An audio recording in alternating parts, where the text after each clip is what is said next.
Ini ya? Oke, udah. Di ujungnya ganti ke audio codec. Apa? Coba tes speakernya ganti audio codec. Sudah. Dari Ballroom 4 Point by Sheraton Makassar. Hadirin sekalian, selamat datang di Makassar Investment Forum 2022. Rapat kerja dan teknis Asosiasi Pemerintah Kota seluruh Indonesia.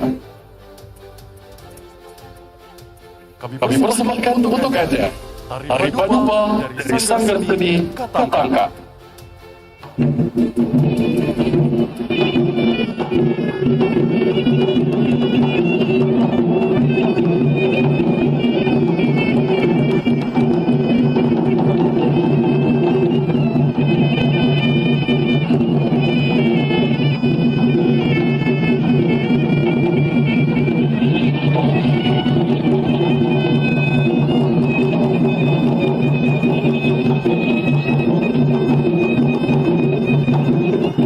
Jadi gini, ini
suaranya bagus, sebentar. Suaranya bagus nih. Biar pakai headphone juga.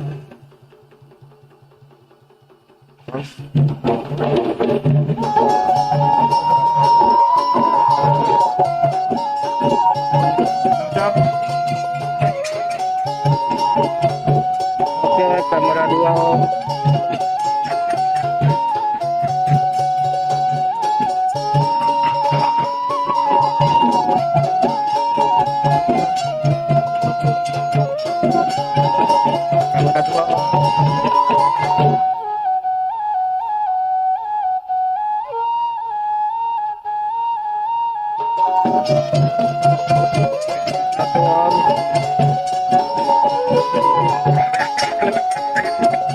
Perbaiki itu kepada kaparnya supaya tak kelihatan itu bintik-bintik kan.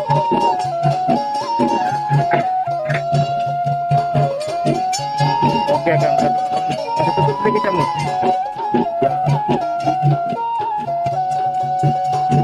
Kita yang bintiknya, dindingnya.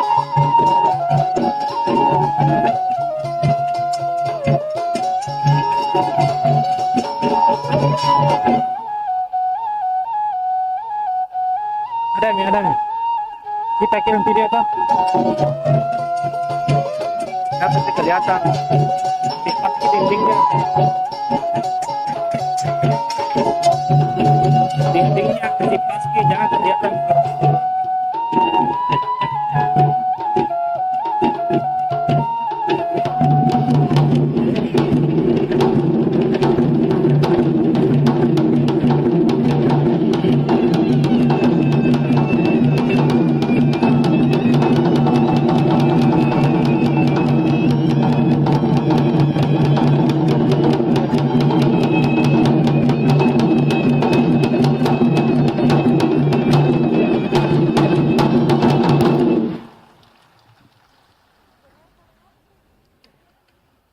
Ladies and gentlemen, please welcome our Master of Ceremony, Ansar Ahmad dan Nana Jamal.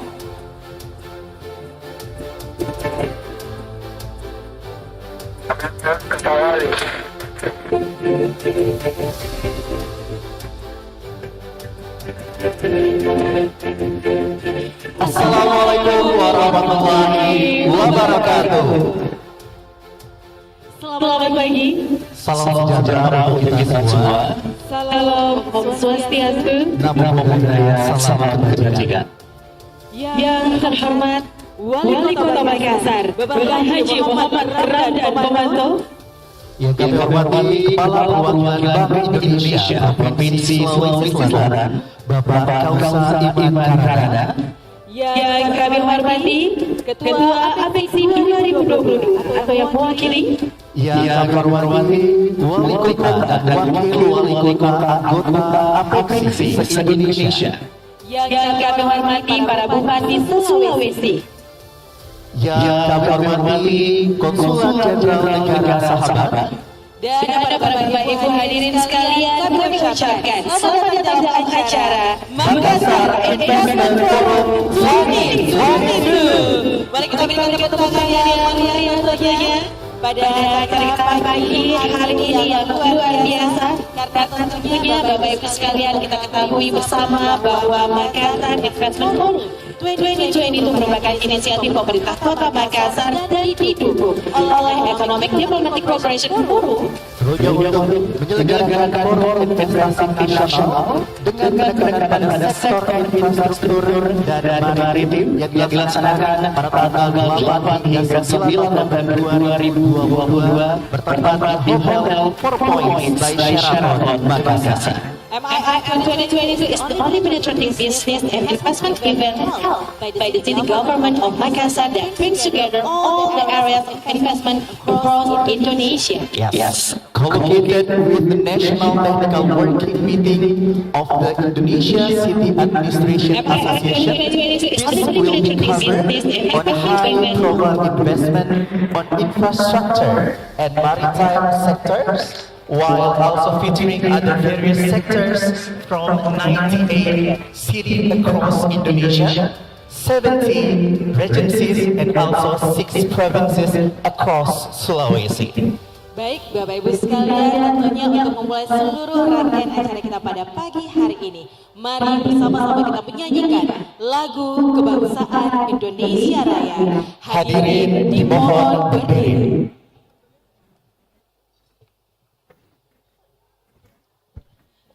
Kamera 2. Hadirin sekalian, menyanyikan lagu kebangsaan Indonesia Raya.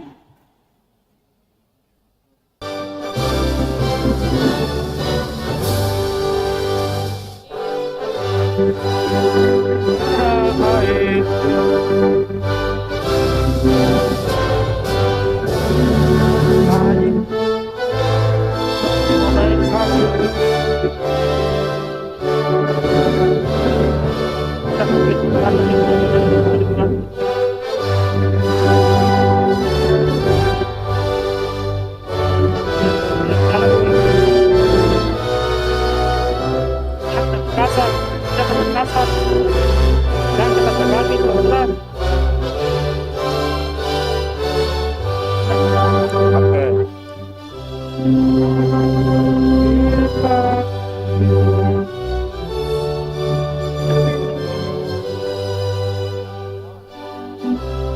Cepat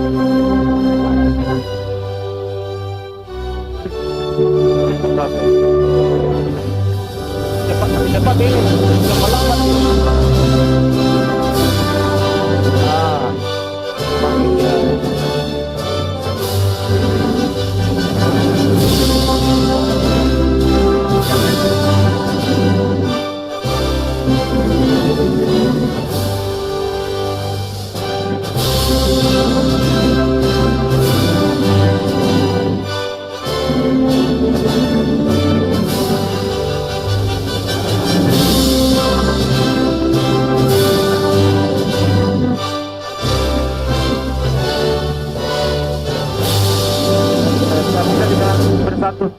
Hadirin dipersilakan duduk kembali. Perbaiki posisi kedua. Bapak Ibu sekalian yang berbahagia, memulai jalannya acara pada pagi hari ini, bersama-sama kita akan melakukan doa bersama. Dalam hal ini akan dipimpin oleh Kabag Kesra Pemerintah Kota Makassar. Kepada Bapak Kiai Haji Sudirman SAG MA, kami persilahkan. Kamera 2, shoot. Naik panggung.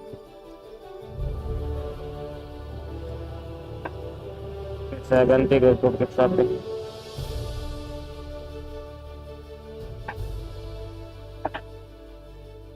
Oke, cam 2 on. Cam 1 pindah cam 1. Bismillahirrahmanirrahim. Assalamualaikum warahmatullahi wabarakatuh. Waalaikumsalam. Alhamdulillahirabbil alamin. Hamdan katsiran thayyiban mubarakan fih. Kama yuhibbu rabbuna walakal hamd. Wahai Allah, Tuhanku, Kira Kabag Kesra tuh, Jing. sebagai umat yang berketuhanan yang yakin pada Engkau, pada kekuasaan-Mu ya Allah. Kami semua yang hadir ruangan yang mulia ini, ruangan yang terhormat ini, adalah kami sadar bahwa kami semua adalah hamba-hamba-Mu, punya keyakinan dengan seyakin-yakin bahwa Engkau benar, janji-Mu benar, surga benar, kehidupan sesudah kematian ini adalah benar.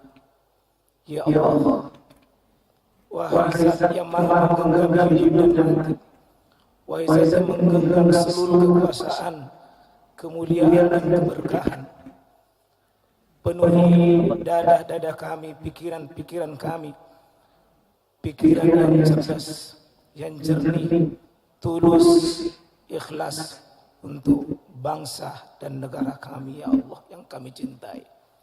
Ya Allah, semoga hamba dari seluruh Indonesia yang bergabung hari ini sebagai pemerintah kota dan pemerintah seluruh Indonesia bergabung, semuanya mengharap pertolongan-Mu, rahmat-Mu, kasih sayang-Mu, rahmat-Mu, pertolongan-Mu. Beri kami solusi yang terbaik untuk bangsa kami, terutama daerah-daerah kami di seluruh Indonesia. Semoga ya Allah, Kau berikan pikiran yang cerdas, solusi yang benar dari seluruh permasalahan bangsa ini. Semoga Engkau tanamkan dan ajarkan kepada kami ya Allah.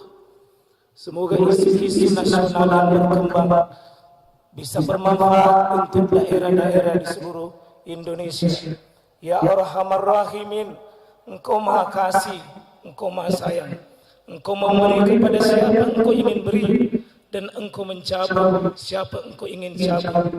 Ya Arhamar Rahimin, wahai Zat, di tangan-Mu semua kebaikan, di tangan-Mu segala keberkahan.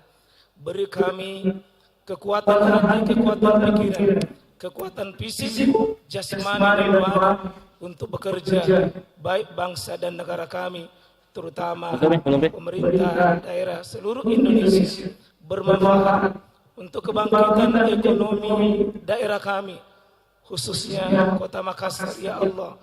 Ya Arhamar Rahimin, berikan kemampuan kesuksesan kesuksesan kepemimpinan di seluruh daerah kami dengan yang bermartabat, yang terhormat, yang mulia.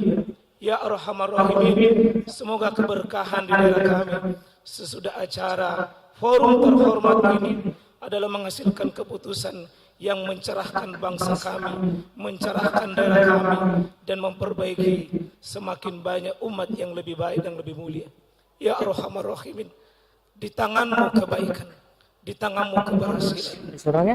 Siapapun kami di tempat ini, tidak ada daya dan tidak ada kekuatan kecuali milikmu semata.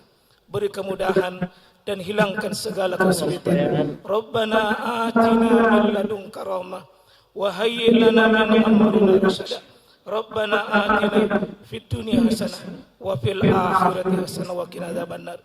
Subhana rabbina rabbil izzah amma yasifun wa salamun alal mursalin walhamdulillahi rabbil alamin.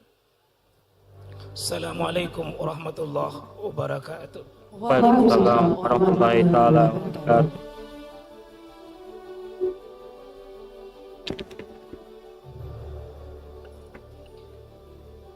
Kami ucapkan terima kasih kepada Kabak Kesra Pemerintah Kota Makassar yang telah memimpin jalannya pembacaan doa.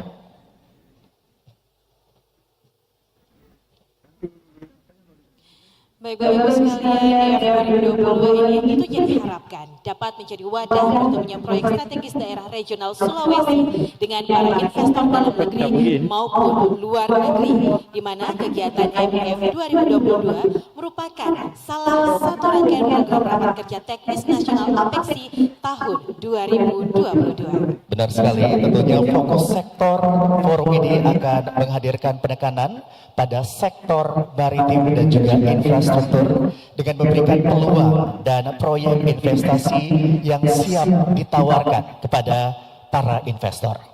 Dan untuk menyapa Bapak Ibu sekalian di dalam ruangan ini, mari kita bersama-sama mendengarkan opening speech yang akan disampaikan oleh Kepala Perwakilan Bank Indonesia Provinsi Sulawesi Selatan, Bapak Kausa Iman Karana. Kami persilahkan dengan hormat. Kita pegang langsung zoom yang nanti keluar.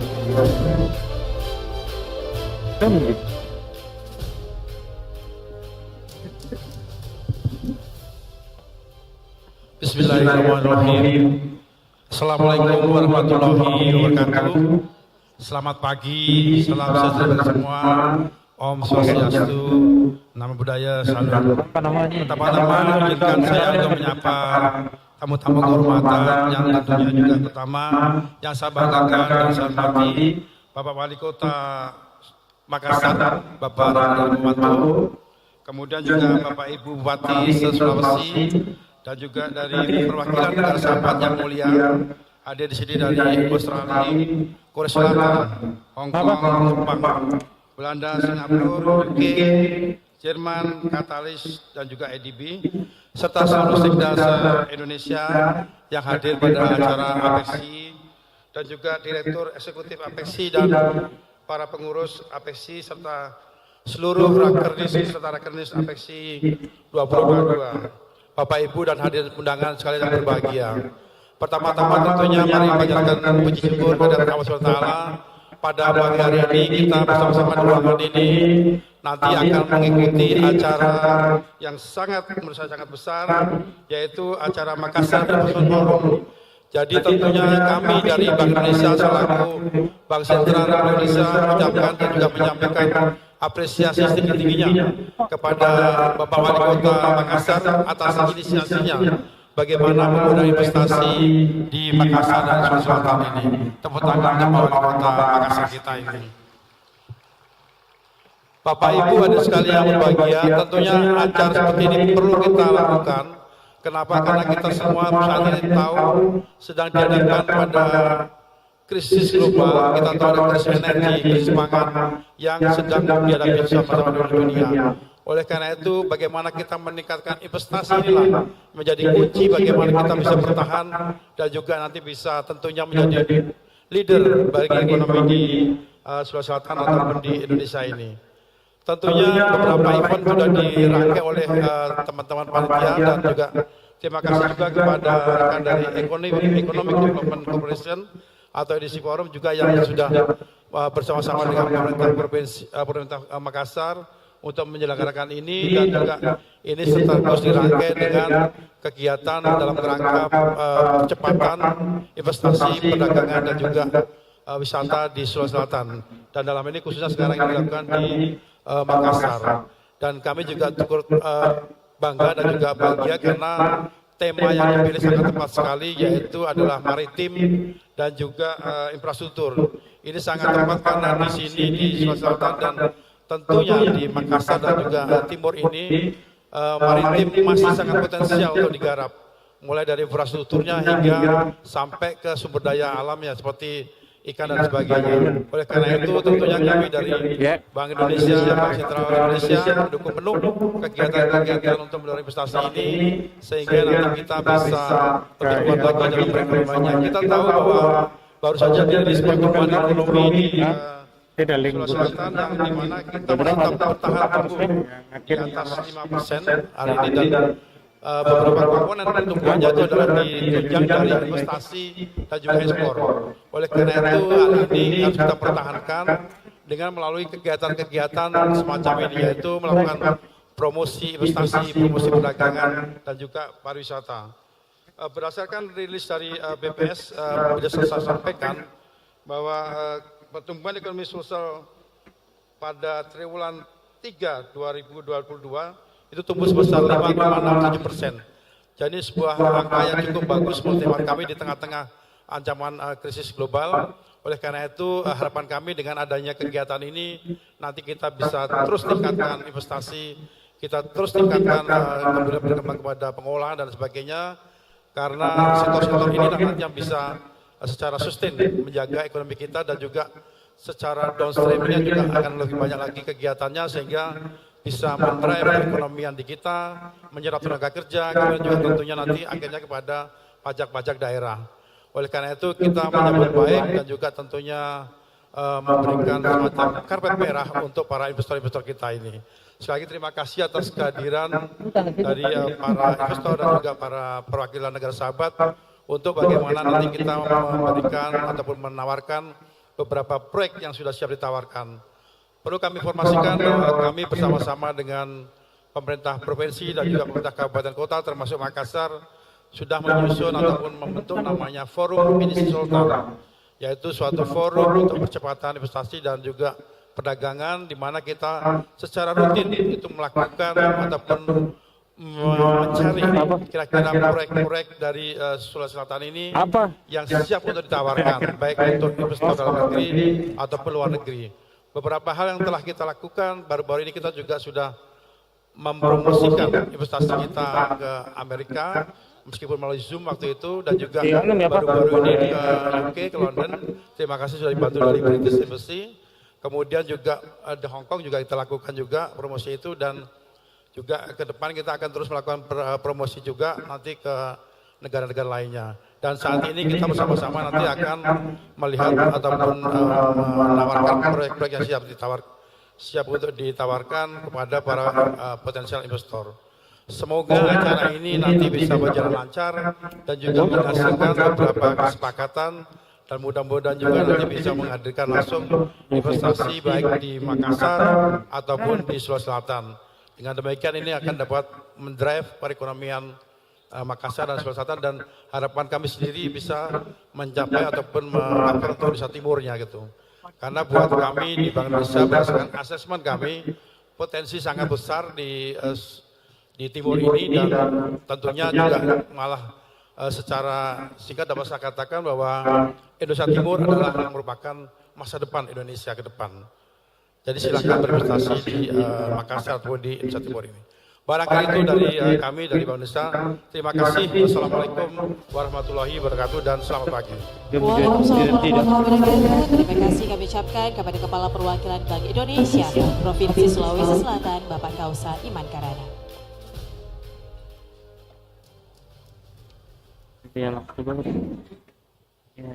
Bapak Ibu sekalian berbahagia, selanjutnya kita akan menyaksikan sambutan sekaligus membuka acara secara resmi oleh Wali Kota Makassar. Untuk itu dengan hormat kami persilakan Bapak Insinyur Haji Muhammad Ramdan Tomanto. Begitu naik diambil gambar. Oke.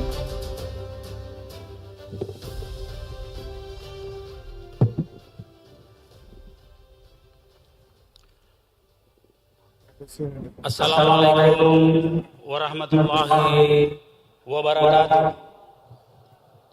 Good morning, prosperity for all of us. Om Swastiastu, Namo Buddhaya, Salam Kebajikan. The Honorable Minister of Investment, Head of BKPM, Bapak Bahlil Lahadalia, or the representing official, Governor of South Sulawesi, or the representing official, Head of Apeksi community, or the representing official, Bocor bagaimana? countries representative, Gimana ini? cities and Sulawesi province or regencies, and all participants here.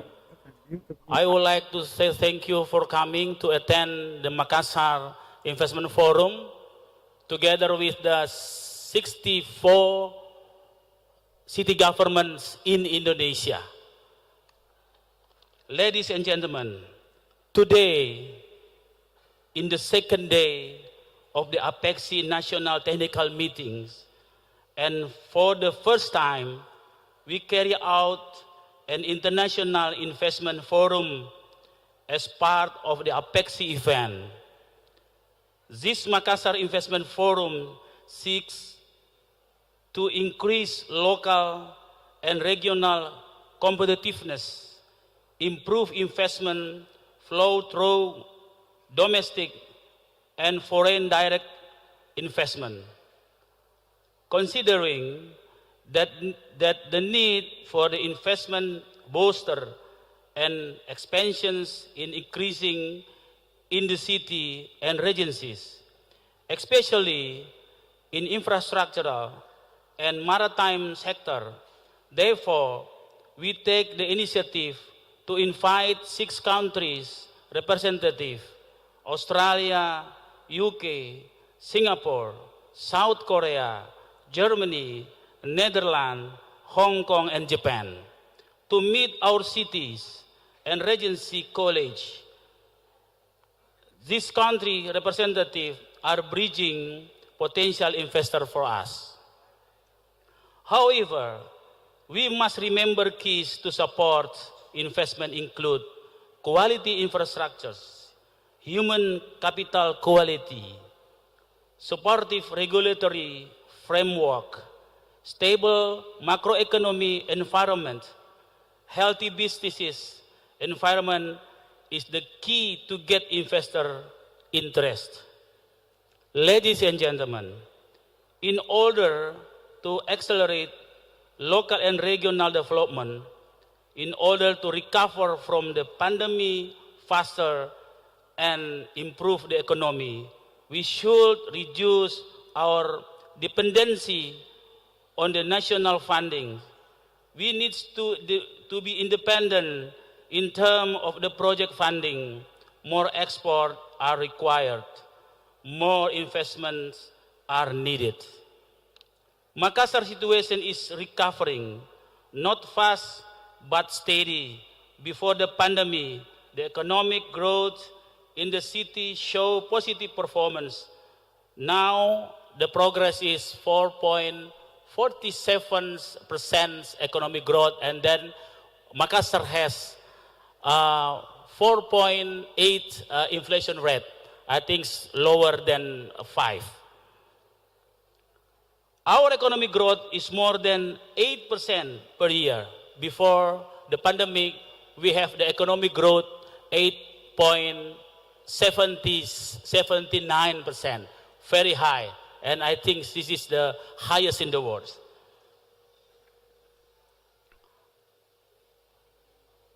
Even before 2019, the economic growth of Makassar is the highest in 8.79%.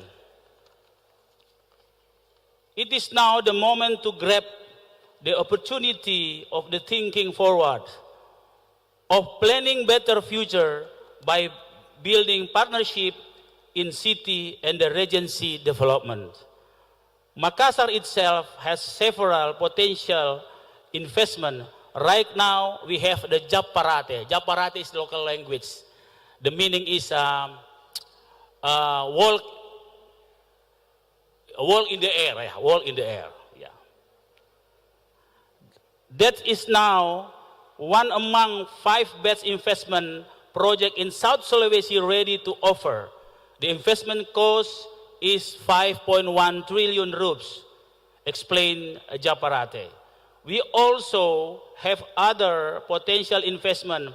Makassar Toll Roads, 31 trillion rupees. Parking, the city parking lots, 1.4 trillion. Macha is the sports center complex. Untia, new Balai Kota, mass rapid transit, mass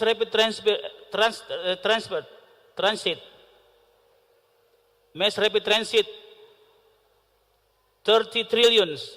We are finalizing the IPRO of this project. We really hope this long-term project can be realized in the future. I realize that in order to get investor coming to our city and regencies, we need to improve the investment climate.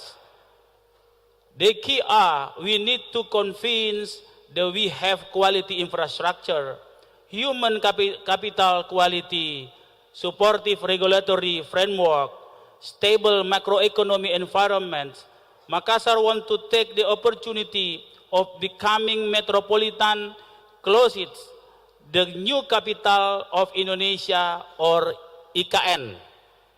IKN is such a huge change for us to be the supporting cities, such as providing housing for IKN workers, logistic, and so on. Makassar already has a healthy businesses ecosystem, and we that strength to accelerate investment. As the largest port in South Sulawesi, with the largest population too, Makassar want to be the hub for any kinds of industries. Therefore, we need more investment. Ladies and gentlemen, please take this event an opportunity to approach country representatives and investors who are present today. Ask as many questions and many for us to take plenty of information to improve our investment profile. Our IPRO and for the technical agency, especially Dinas Penanaman Modal dan PTSP and relate agencies.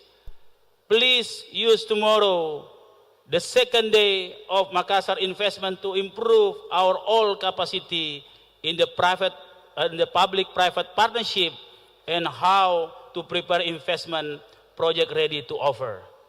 Ladies and gentlemen, that is the end of my speech. I hope Makassar Investment Forum can be part of the PNC Sultan ecosystem. The investment from already initiated by South Sulawesi Province and the part of national investment ecosystem and list in BPKM. I hope you enjoy your stay in Makassar.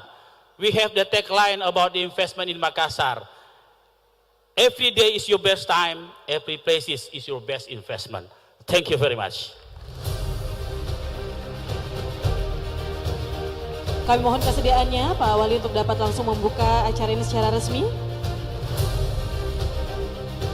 Dengan mengucapkan Bismillahirrahmanirrahim atas ridho Allah Subhanahu wa Ta'ala dan disaksikan oleh 64 kota seluruh Indonesia, dan tentunya dengan tamu-tamu terhormat kita, sahabat-sahabat kita dari berbagai negara yang hadir dipersatukan dengan sebuah forum yang berbentuk sentrum ini adalah sebuah the collaboration of spirit of collaboration. Ini adalah sebuah semangat untuk bersatu menghadapi dunia yang tidak baik-baik saja, atau dunia yang makin hari makin berat.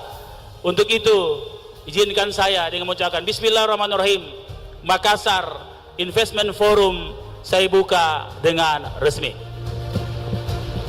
Luar biasa, dan itu dia, kami mohon kesediaannya tetap berada di tempat dan berfoto bersama. Mohon izin Pak Wali, dan dengan ini kami mengundang seluruh wali kota dan wakil wali kota anggota Apeksi se-Indonesia untuk turut berfoto bersama. Kami persilakan untuk bisa bergabung bersama kami di tengah-tengah hall, tentunya untuk melakukan sesi foto bersama. Kami juga turut mengundang Kepala Perwakilan Bank Indonesia Provinsi Sulawesi Selatan, Bapak Kausa Iman Karana. We would like to invite all the candidates from the first row to join us to have a photo session.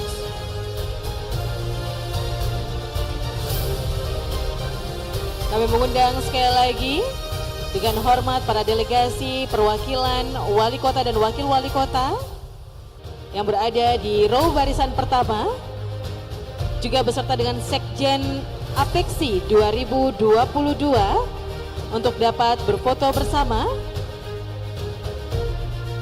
di area tengah hall, tentunya dalam rangka pembukaan Makassar Investment Forum 2022, Driving the Infrastructure and Maritime Investment Opportunities in Sulawesi.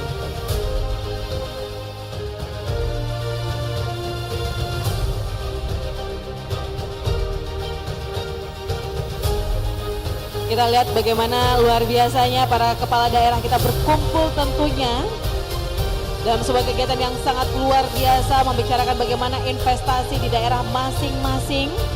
Benar sekali, tentunya ini adalah upaya dari pemerintah Kota Makassar untuk bisa meningkatkan kinerja masuknya arus investasi daerah, baik melalui arus domestic direct investment dan juga foreign direct investment. Dan sama kita ketahui bahwa Makassar Investment Forum 2022 ini merupakan inisiatif dari pemerintah Kota Makassar dan didukung oleh Economic Diplomatic Cooperation Forum untuk penyelenggaraan forum investasi nasional dengan penekanan pada sektor infrastruktur dan maritim. Kami ucapkan terima kasih banyak dan kami persilakan untuk dapat kembali ke tempat.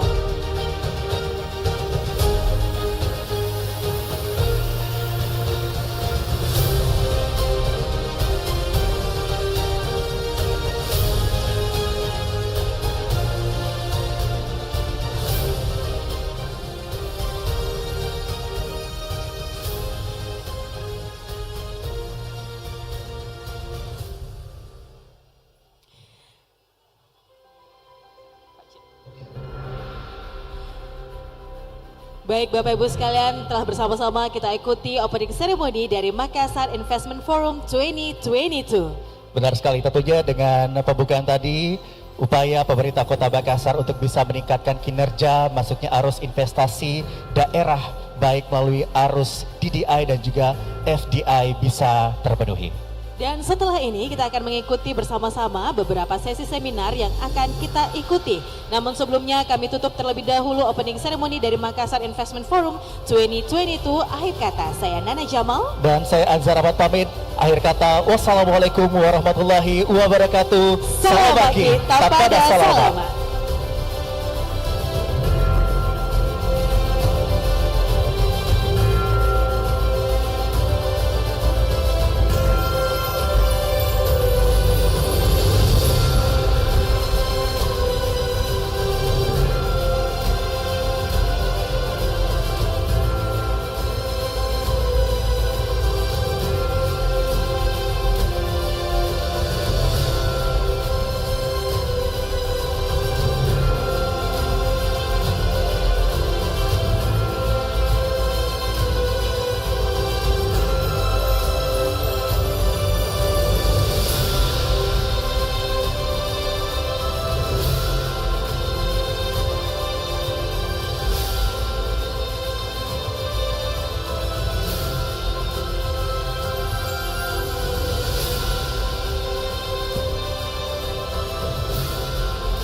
Bapak Ibu sekalian yang berbahagia, selanjutnya kita akan masuk ke sesi seminar yang pertama dengan tema Boosting Maritime Industry in Sulawesi.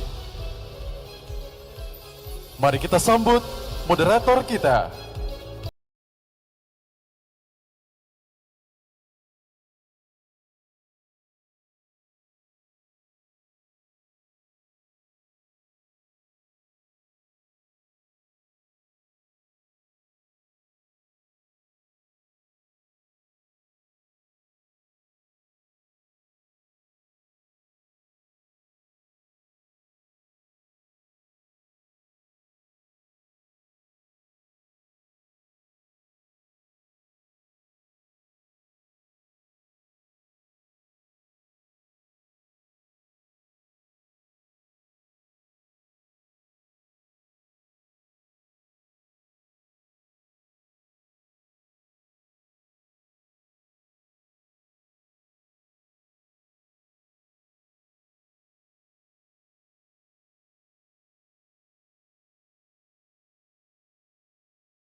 Bismillahirrahmanirrahim. Assalamualaikum warahmatullahi wabarakatuh, and good morning everyone. Thank you very much for joining us today. So my name is Faisal Mahmudin. I am the head of the Department of Marine Engineering, Engineering Faculty, Hasanuddin University, Unhas. So today is a very honor to me to be able to chair this session. So based on the agenda and actually the plan, so we have actually also very honored to have many leaders from Indonesian city government, and also I still can see some representative from the several consulate of the foreign countries, and also we also have many leaders from the business company, private and also state-owned company, BUMN. So of course, by attending this conference, we expect that this will be a beginning. The city leader and also the leader of the company could engage and build the collaboration, because in this forum we have many investors, many multinational company, international company also. So this is a very golden chance to us to engage and try to build the cooperation in the future, at least to prepare our region or our company to be able or to be ready to get the investment in the future or near futures. So for that purpose, we already have here 3 great speakers. So from 3 countries, I think we should greet them by one by one. The first one is Mr. Mike Neuber. He's from Econit. So welcome, Mr. Neuber, from the German Economic and Culture Center. Yeah. Okay. Yeah. Yes. Thank you. Yeah. I'm from Econit, the German Indonesian Chamber of Industry and Commerce, and I'm here to speak about the German maritime industry. Okay. Thank you. And the second speaker, actually I still don't get your name card, Mr. Cho Il-hyung. So should I call you Mr. Hyung? Okay. Mr. Cho. Okay. So Mr. Cho is from Korea Indonesia Offshore Research Cooperation Center. Welcome, Mr. Cho. Nice to have you here. And the third speaker is Mr. Choi Jun-hyuk. So you say I should call you Mr. Choi. Yeah. Welcome also, Mr. Choi. So we also already have 3 keynote speakers for today. But actually there is a kind of request from organizing committee to give a chance to Mr. Jung Sung Kim. So Jung Sung Kim will present very short presentation about KOTA, about his company, which is called KOTA. KOTA is the abbreviation of Korea Trade Investment Promotion Agency. So before we start with the speakers, there is a request for him to give his very short presentation, or maybe 2 or 3 minutes. So please allow me to invite Mr. Jung Sung Kim. Mr. Jung Sung Kim. Oh, okay. Thank you. Okay. So because actually we have a very short limited time, so I will little bit strict about the time. So please, I will give you 2 or maximum 3 minutes. Please, Mr. Jung Sung Kim. Yes. 안녕하세요. Selamat pagi. Good morning, ladies and gentlemen. This is Jun Sung Kim. I'm a Director General of KOTA Surabaya. KOTA is a Korean government agency to promote trade and investment. And if you want to connect with the Korean companies for your business, or if you want to connect some kind of bridge between the Korean government, please contact KOTA Surabaya office, and we will be your bridge for the Korean business. And today, to give you more professional information, I invited 2 speakers, and I wish you could get some constructive information regarding the Korean business. And thank you very much, and 감사합니다. Okay, please give applause to Mr. Jun Sung Kim. Thank you very much for your very short introduction about your company. So let's actually start with the keynote speaker. But before that, I would like to give a description about this session. So we will have 15 minutes for each speaker to present his materials, and then that will be continued by 30-minute discussion maximum. So maybe shorter will be fine. Before I give chance to Mr. Okay.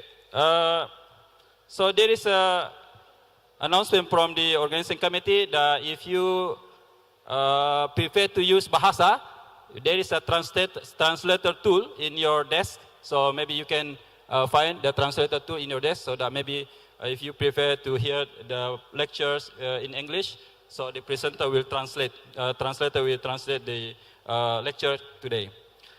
Before Mr. Choi present his material, I think it will be better for me to introduce him, very short introduction about him. So Mr. Choi actually get his undergraduate degree from Tsinghua University, Beijing. And also one important point about his education, that one, in 2013, he studied in Universitas Indonesia. So that's why Mr. Choi can speak Bahasa. So in his presentation, maybe later, we can mix. So actually before this, Mr. Choi also asked me whether it's better for him to use Bahasa. So especially in a question, maybe if you want to say in Bahasa, that will be also for him. Okay, I think that's for the short introduction about him. I will give you maximum 15 minutes, please, to deliver your lecture. Please, Mr. Choi. Okay.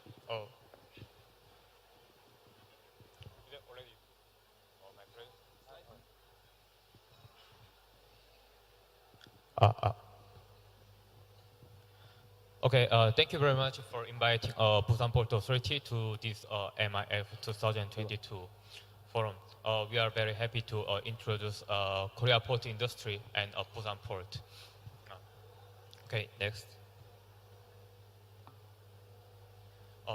Today my content I prepared four. One is about Korea, introduce about Korean port industry, and Busan Port Authority, Busan Port, and my company BPA, and two of our new project, North Port Redevelopment and Overseas Business Project. In world container market, you can see Busan, South Korea is the world's fourth biggest country in this market. You can see the first is China, and USA, Singapore, and Indonesia is ranked 15th. And I know this data is in 2020. So last year, Indonesia's container throughput is already increased to 17 million TEU in a year. In world top 10 container port, Busan is ranked 7th. And while Tanjung Priok, Jakarta, is the 23rd port. And you can see in world top 10 container port, 7 of them is from Chinese port. Only Singapore, Busan, and then LA Long Beach is other than Chinese port. And there are another port ranking is world top 10 transshipment port ranking. I need to say what is the transshipment cargo. If there is some company want export their container from Makassar to Busan, but as I know, there are no direct container network from Makassar to Busan. There are only services to Singapore or Shanghai or Vietnam. So company must they choose one of them as their transshipment hub. They can send their container to Singapore or Shanghai first, and the container need to change another vessel to Busan. So for Singapore, for Shanghai, this cargo, we say that this is a transshipment cargo. And for the port, this cargo, we can count it 2 counts because they need unloading one time and loading one time. So for port, if we counting the cargo volume, the TS cargo is a very important cargo for this. And you can see the world top 5 TS port. You can find Singapore, Tanjung Pelepas from Malaysia, Port Klang from Malaysia. It means but you know, in Singapore and Malaysia, they are not a lot of their own industry. They are not of their own export-import cargo. But why they have much higher cargo volume is because they are transshipment hub of the Southeast Asia, and most of the cargo is from Indonesia and some Thailand and Myanmar, other countries. So I know Indonesia government also wanna make your own transshipment hub to move these cargoes not to Singapore or Malaysia, but in Indonesia. Okay. Say about some Korean port industry. We have 4 major ports in Korea. you can see Busan, Ulsan, Yeosu-Gwangyang, and Incheon. And you can find in the right side, we have 4 different functions for this port. In Busan, 95% of our cargo is container. In Ulsan, 80% cargo is liquid. So because Korea is not a big country, so we can separate different functions for our major ports. And only see the container throughput, Busan port handling 75% of our country's throughput, and in TS cargo, we almost handling 97% of cargo in Korea. This is my company, Busan Port Authority. We are a state-owned company. We established it in 2004. We are under Ministry of Ocean and Fisheries in Korea. Under this, we also have 4 port authorities, just like before Pelindo emerging in Indonesia. Next. But in every company, we have different type of a port authority or port company. I heard from my friend in Pelindo, Jakarta. They say, if Pelindo, they are not a landlord, they can develop the port in infrastructure and infrastructure, and they also can operate their terminal by themselves. But for BPA, we are the landlord of the port. We can develop the port, but we only can lease this port to other company. So in Busan port, we have around 10 terminal operators. There are one from Singapore, from Hong Kong, from Dubai, and others. So that's why we always talk to the government, please give us the power or let us operate our port by ourselves.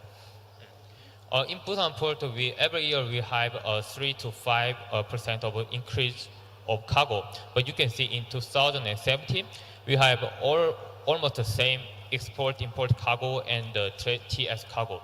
But now the TS cargo is more mature than our gateway cargo.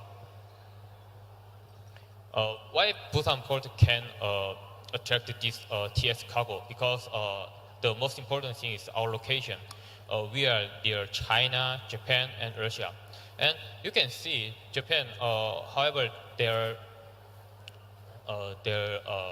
not a big country, but they have many 70 more small ports around their sea area. So they can use, they have 2 options. From small port, they can transport their container to Tokyo or Osaka, to the major port, by their trucking. Or they can use the feeder vessel, they just send it to Busan. And maybe later I can show you detailed information, but sent to Busan is more cheaper. So Japanese shipper, they want send their cargoes to Busan to TS more than prefer than they just use their own terminal, like own port like Tokyo or Osaka. And this is our Busan port connectivity. In every week, we have around 270 container services. To America, we have 56 services. It means every day we have 8 vessels to America will arrive at Busan port. It's why, but in Tokyo, they only have 5 in every week. So for the Japanese company, if they missed a vessel, the better option for them is they just send their cargo to Busan and TS to America. It's more profitable for them. Next. Sorry. So this is our North Port area. You can see there are 3 port operators, 3 terminals are still on operation. And you can see the North Port redeveloped area. We already closed this port and moved this function to new port. So we do some redevelopment project to make this area as a commercial area. Next. This is our new port photo. Next, please. yeah, you can see this is a hinterland of the ports. There are some major ports in the world: Shanghai, Qingdao, Busan, and Jakarta, Tanjung Priok. You can see this, the red ones. The blue one is the TS cargo market share, and you can find from North China and Japan, their TS cargo market share is 75%. I say before, in Busan port, gateway cargo and TS cargo is just like a 5 to 5. But in this area, they just use Busan, not for the Busan's own export-import cargo, but for the TS cargo. Yes. So you can find this is container service. You can find Dalian, Tokyo, Yokohama, Osaka, Kobe. They have very little services to North America, Latin America, and Europe, Africa. So they can only use Busan as their TS hub. But there are semis in case in Southeastern Asia. You can find Tanjung Priok, you can find Tanjung Perak in Surabaya. There are no ocean-going services, so they only can use Singapore or Malaysian port for their TS hub. So I think this is same problem with Makassar too. Before I joined this forum, I asked some of my friends who want to invest in Indonesia or who want to invest in Makassar. I said, how about you invest in Makassar? They just said, oh, that's great. The minimum wage is lower than Java, or the temperatures rise, the very beautiful city. They want to invest in here. But the problem is, if they produce some goods, they want to export this to the other countries. There are no container service. So their logistics cost and the lead time is much higher than Jakarta or Surabaya. So I think I heard that now Makassar new port is started operating. So, but there are only one international services link Makassar to Philippines, Vietnam, and China. So I think you can push some shipping lines, so made some new services to Korea, to Japan. It will be the most important thing for the factories who want to invest in Makassar.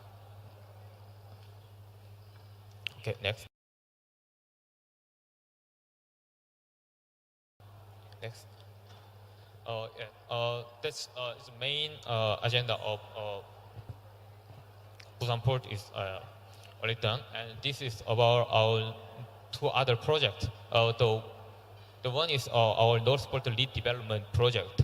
It's our maybe 5 years ago. It's the photo of the Busan old port. But next, we already closing the fund.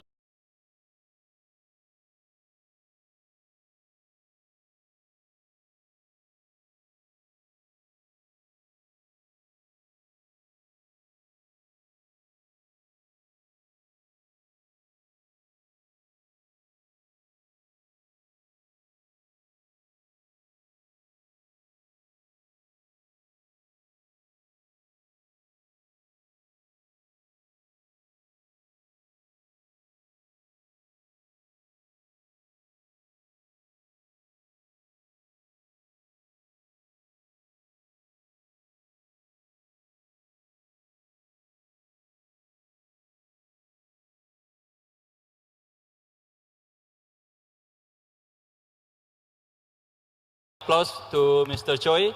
Thank you very much, Mr. Choi, for a very good presentation. So Mr. Choi is from Busan Port Authority.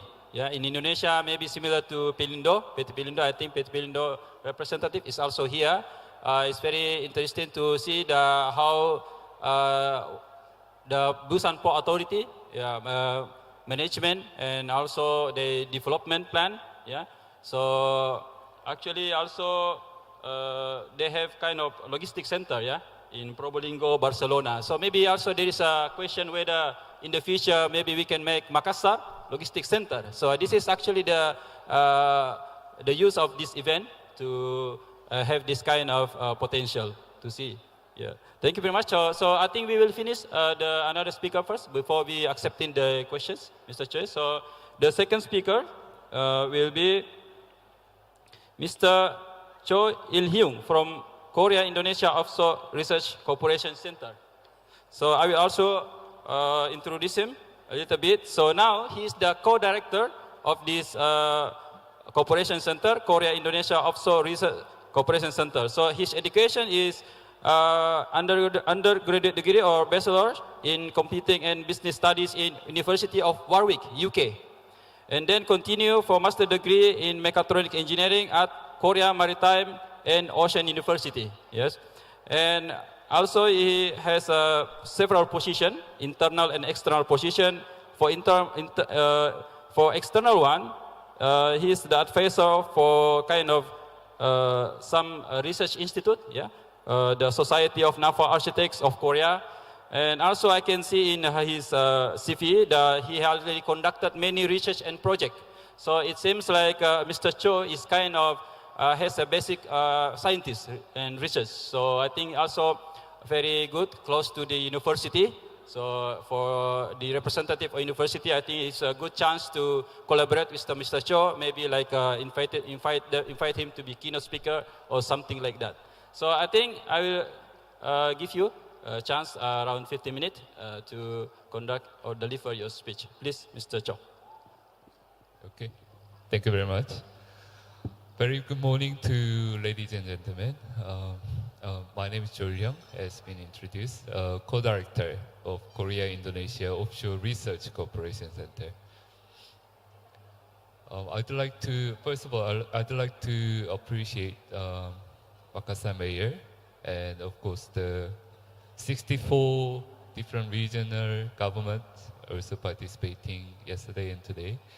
And of course the organizing committee and the distinguished guests and the speakers throughout the world participating in this event today. Basically my presentation today will be on the, sorry, can you go back to the previous? I cannot remember. The LNG infrastructure, advancement and potential collaboration in Indonesia.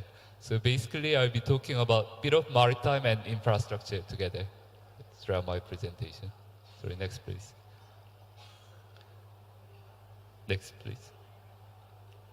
So I'll have 3 different sections of my presentation of about 5 minutes each, introducing the organization I'm from, and the LNG demand and infrastructure opportunity in Sulawesi, and potential collaboration between Indonesia and Korea to advance into LNG for the power development. Next, please. So we are the intergovernmental organization, of course, between Indonesia and Korea. We've been established based on the collaboration with the Coordinating Ministry of Maritime Affairs and Investment of Indonesian government and Korean Ministry of Oceans and Fisheries. We signed an MOU on the general maritime collaboration, and based on this,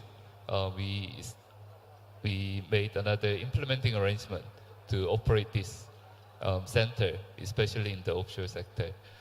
And our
Next, please.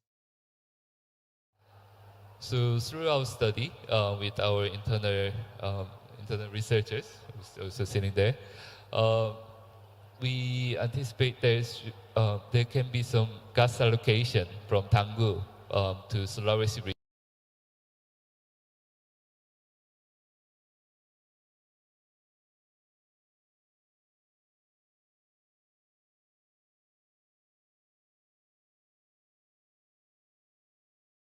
This is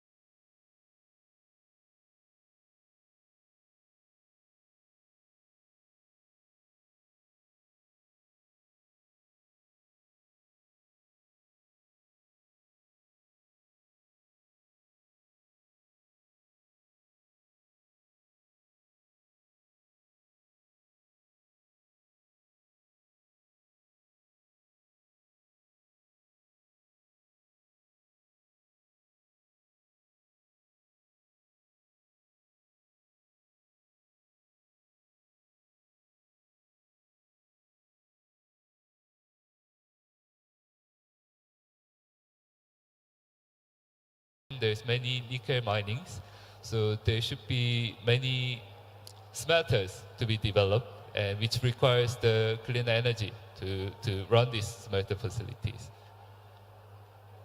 Next, please. So when we talk about the smelters, of course, the LNG can be coming in with the LNG carrier, and then it can be loaded to the LNG tank, and it can be regasified and supplied to the power plants with the dual fuel engine or turbine generator, or some of the gas can be distributed to some of the facilities for the smelter, and of course the electricity can be supplied for operation of these smelters. Next, please. So when we look at different plants under Makassar or this Sulawesi region, there's many economic zones and industrial parks is about to be developed, and we are expecting that there can be many demand for developing those economic zone or the industrial park, especially with the smelters. The LNG can play an important role to operate these facilities.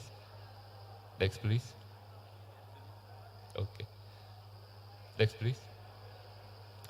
And of course, when we're talking about the fisheries, there's many fisheries in this region as well. When we're talking about the tons and the values, the numbers are very huge. And there's many famous fishery sources like udang or grouper, which can be also sold to another country like China, Korea, Japan, or Hong Kong even. So when we're talking about the collaboration, when we're talking about this issue with the KKP, the Maritime Ministry, they also keep telling us about the urgency of having the cold storage in these different regions in the remote areas. Next, please.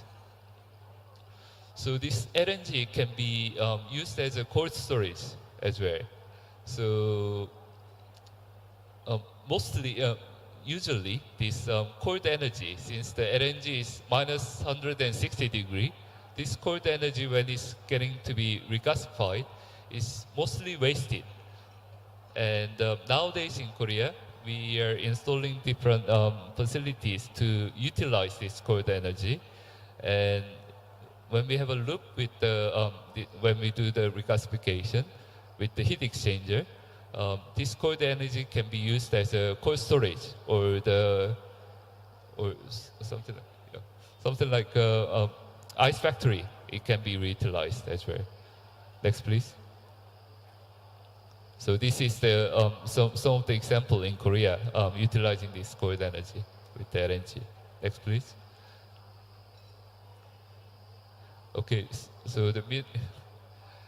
since I have 1 minute, I try to be specific on how we can have a collaboration in this regard. In Korea, there is already different consortiums that we are already talking with. There is a consortium who are willing to invest, and there is a different EPC companies, different technology providers who can complement on these projects. What I'd like to ask the Indonesian side, Makassar government or Sulawesi regional government or the rest of the country, if there is a BUMD who are willing to collaborate with the Korean side to develop this R&D infrastructure, we'd like to hear from them, and we'd like to facilitate this collaboration with the Korean and this BUMD or BUMN or whichever Indonesian entity. And based on this collaboration, from the Korean side, from our organization, we can facilitate or we can support the feasibility studies to realize these plans. And from the Korean company side, they can support the investment or with the BOT scheme. And from the Indonesian BUMD side, they can support in getting the gas allocation and how this gas can be supplied to the end users can be supported by the BUMD. So this kind of collaboration that we'd like to propose, and hoping that there is some further talks with the related parties in this regard. Due to the time limit, I better finish my presentation for now, and thank you very much for your interest. Okay, thank you very much, Mr. Cho. Please, a big applause to Mr. Cho for a very good presentation. So, Mr. Cho explained about a very interesting topic, which is potential of LNG, or LNG exploration. Actually, his affiliation kind of research center, so mainly about feasibility study and etc. In Indonesia, I think LNG is handled by the PT Pertamina. So I think if there is a representative of PT Pertamina, that will be a very good chance to ask further about this LNG potential, especially because he said that Korea is the third largest importer of LNG. And we have many LNG resources, so that's a very good chance for Indonesia to export LNG to be used in Korea. Okay, maybe we'll move to the next presenter, which is Mr. Mike Neuber from Econit. Econit, he say Econit is not abbreviation, it is a special word. So there is no abbreviation. Maybe he will explain a little bit later. Not also German word, so that's why actually I also a little bit confused, Econit, of the abbreviation of Econit. So a little bit about Mr. Neuber. He has been with the German Indonesian Chamber of Industry and Commerce. In Indonesia, I think we have Kadin. I think it's similar. And also, he is the representative of Econit in East Java and Indonesia, Econit's activity in eastern part of Indonesia. So during his tenure with Econit, Mr. Neuber has worked on several studies about Indonesia's maritime sector for the German industry and participated in the organization of multiple business trips for German maritime industry company. So actually, Mr. Neuber is also very special for us because we are in the eastern part of Indonesia, and Mr. Neuber has a job focused on the eastern part.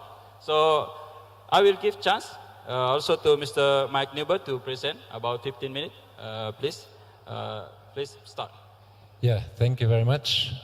First of all, I would like to thank the mayor of Makassar, the city government of Makassar, and the provincial government of South Sulawesi for the opportunity to speak here in this forum.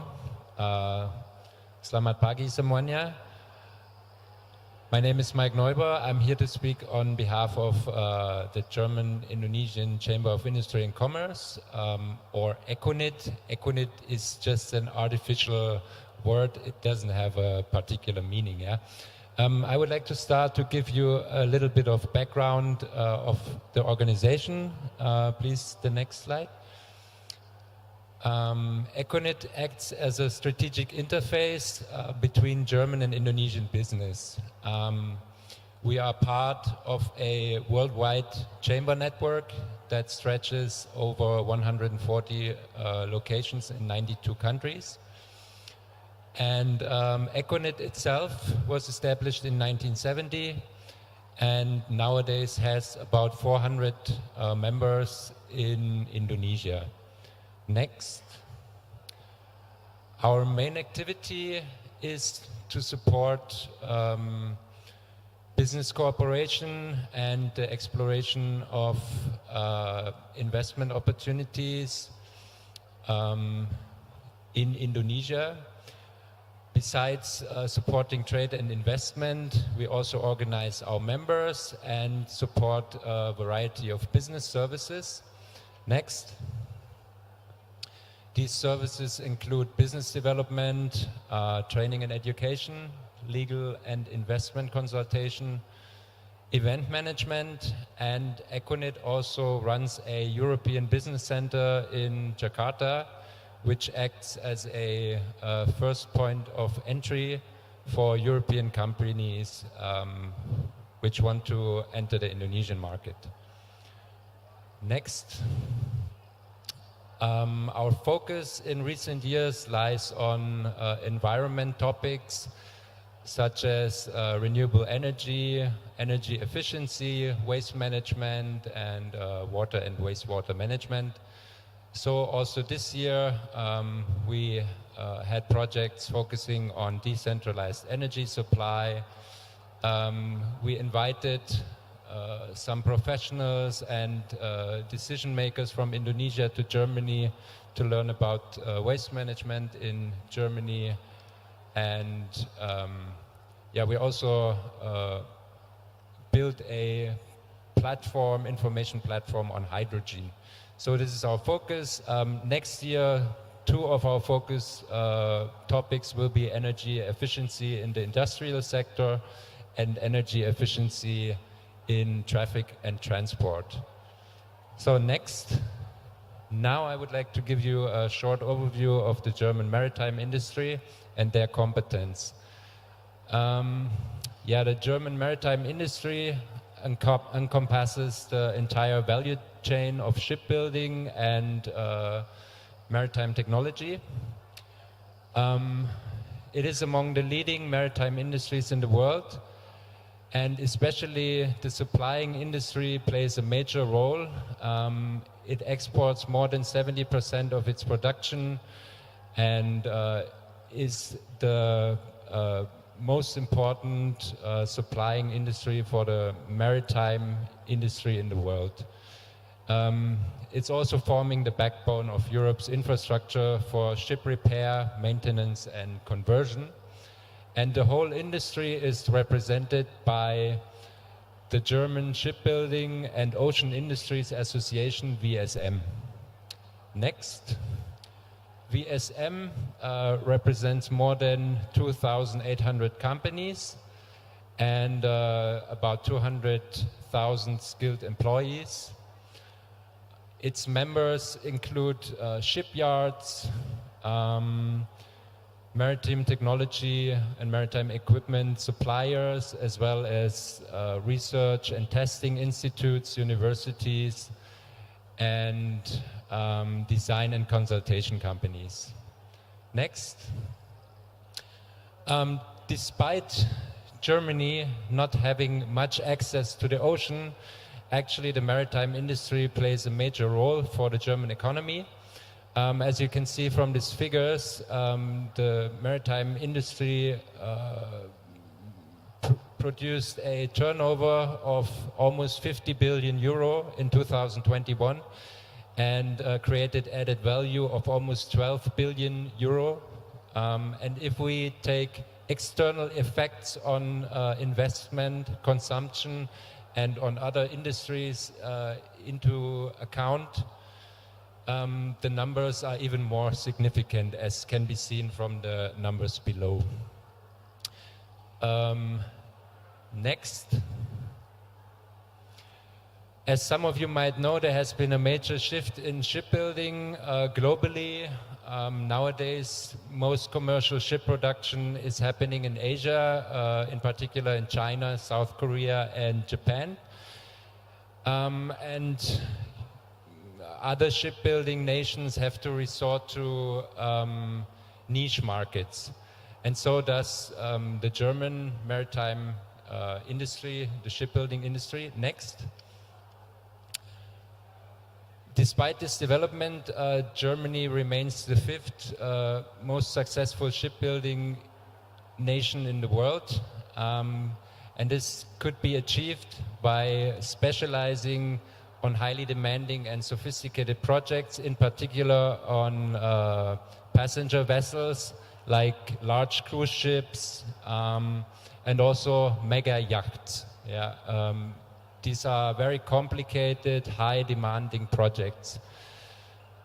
Next, I think next we can see some pictures of the portfolio of the German maritime industry.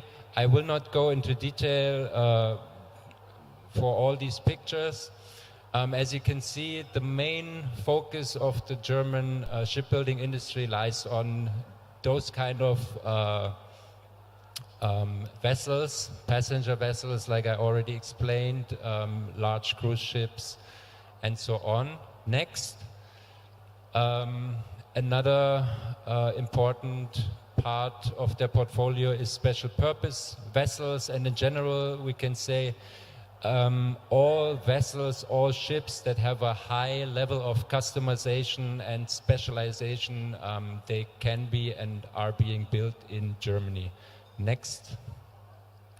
Also for the Navy and for the Coast Guard. Next. Cargo vessels can also be built in Germany, but these kind of vessels are nowadays mostly being built in Asia.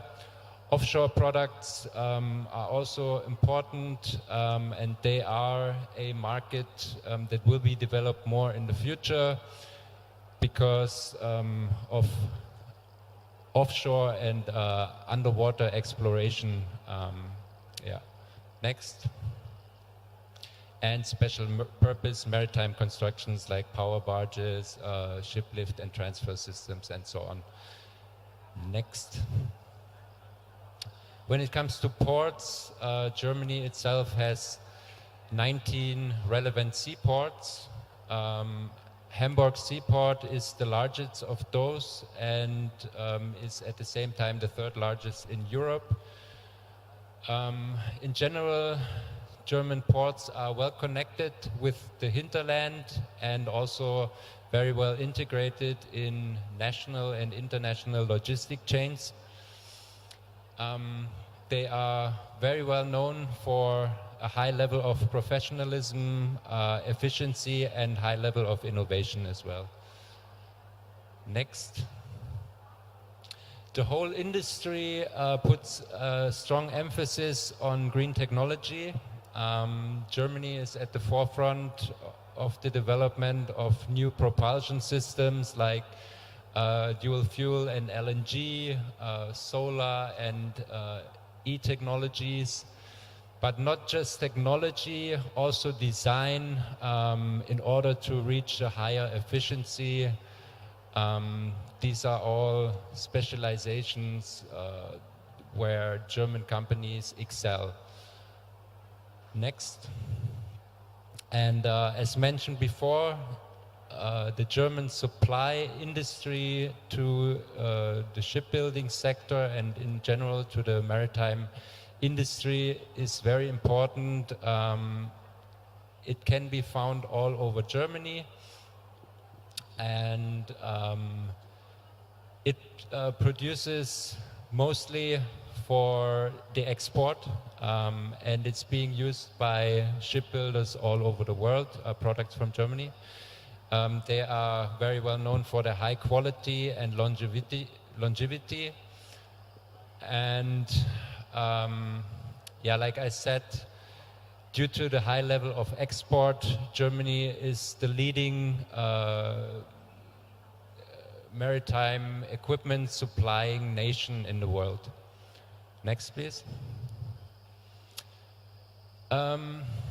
Yeah, some of you might know that this year Germany and Indonesia celebrate the 70th anniversary of diplomatic relations.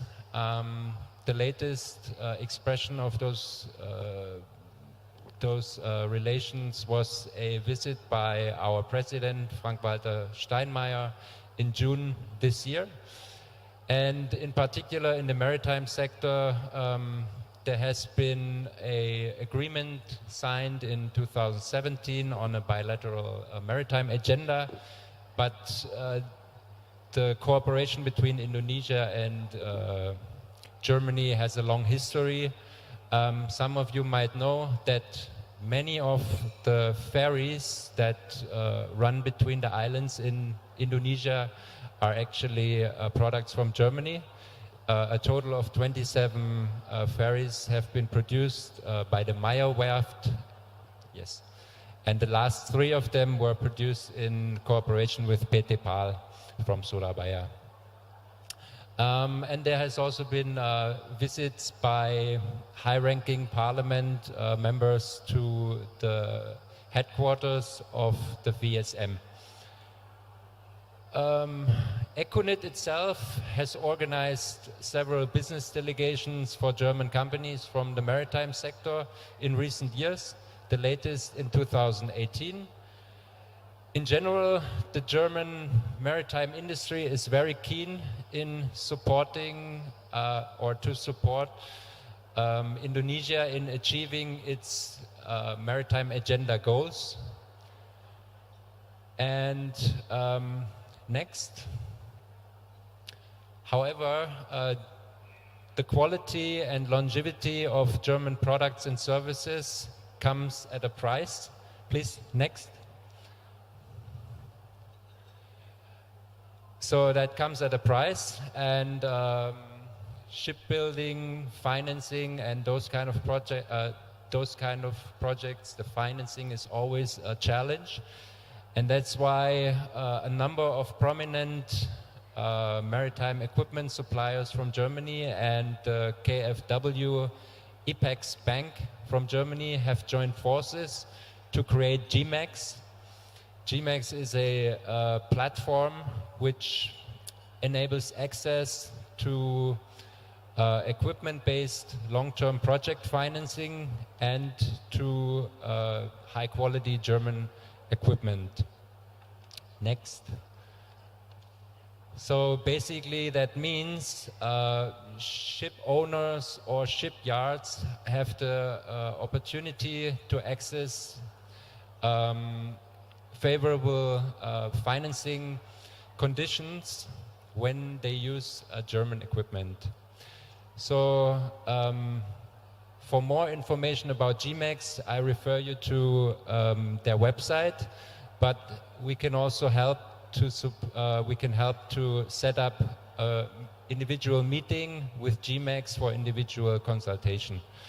Also, if you are interested in collaborating with German maritime equipment suppliers or shipbuilders, please do not hesitate to contact us. We can support you in finding the right partners or the right equipment. Yeah, thank you very much for your attention. Okay, and thank you very much. Please give a big applause to Mr. Mike Newberg for his very nice presentation. So thank you very much, Mr. Newberg. So Mr. Newberg already explained about Econet, and also main focus of his presentation is about VSM. So VSM actually, the abbreviation in Germany, I couldn't read. So it's like a German Shipbuilding and Ocean Industry Association. So it seems like all the shipping industry, like shipyard, port, are handled by VSM. So this is quite different with Indonesia. So in Indonesia, for the port authority, we have a different affiliation, and for the shipping industry, we also have many shipyards. Yeah, it's a separate company. So I expect that there is a representative from PT IKI or maybe another shipping company. This is a good chance to engage with Mr. Newberg to get information and insight about the management, and actually maybe also to initiate kind of collaboration so that maybe we can in the future, near future, we can have kind of technology transfer. Yeah, from previous years, many years before, we know that the German technology is one of the best. Yeah, it's precision, and advanced. So we also many in university. We also many alumni from Germany. So unfortunately, we still do not have a consulate in Germany, in Makassar. So maybe this can be also considered by the Mr. Niebuhr, maybe to propose like Australia and Japan. We already have consulate, so maybe if there is a consulate here, that will be also very good for our alumni, yeah, and our students to engage with the German. So I think that's all for the three speakers. Thank you very much for a very good presentation. And time for discussion. So a very limited time. We have much delay in the beginning. So I think I will give a chance to three participants to ask questions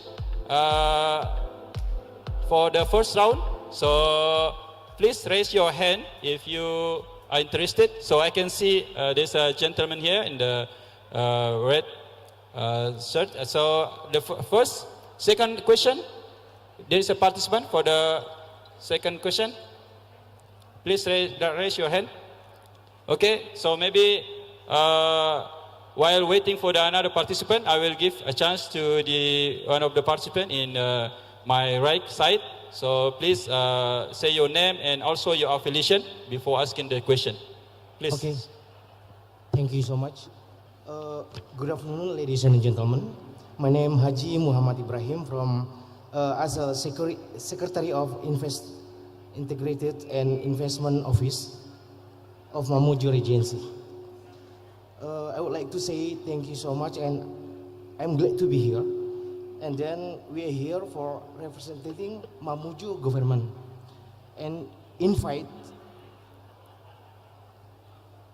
for investor from around the world to find about opportunity investing in Mamuju Regency, West Sulawesi, Indonesia.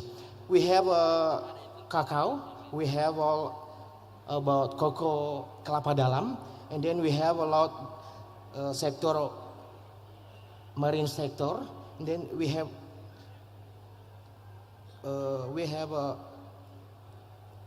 all about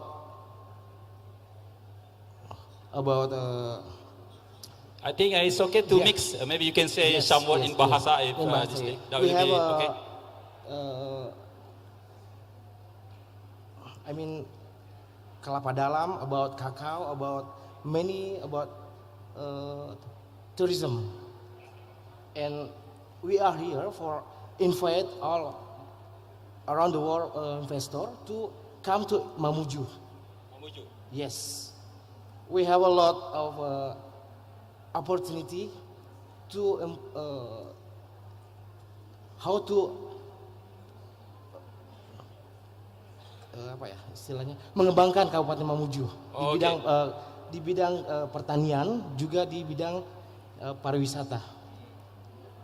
Yes. Okay. And then we have two problem. Include, after COVID-19, and then we have earthquake in Mamuju. But now we have here to invite all investor to become Mamuju, come to Mamuju, how to grow up. Okay. Yes. Okay.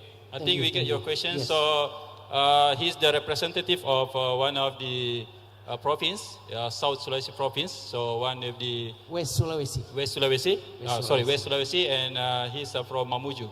Yeah, Mamuju is one of the regency in West Sulawesi.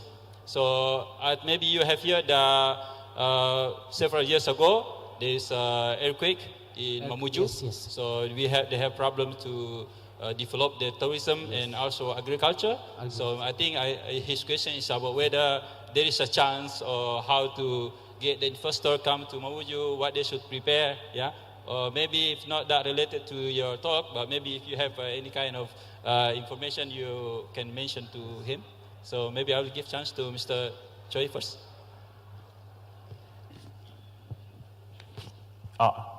Okay, I think because I have many younger friends in Korea, and their trend is they don't want to go to some famous place like Bali, like Lombok. Now there are some of them they want to go to some places they are not so known by the people.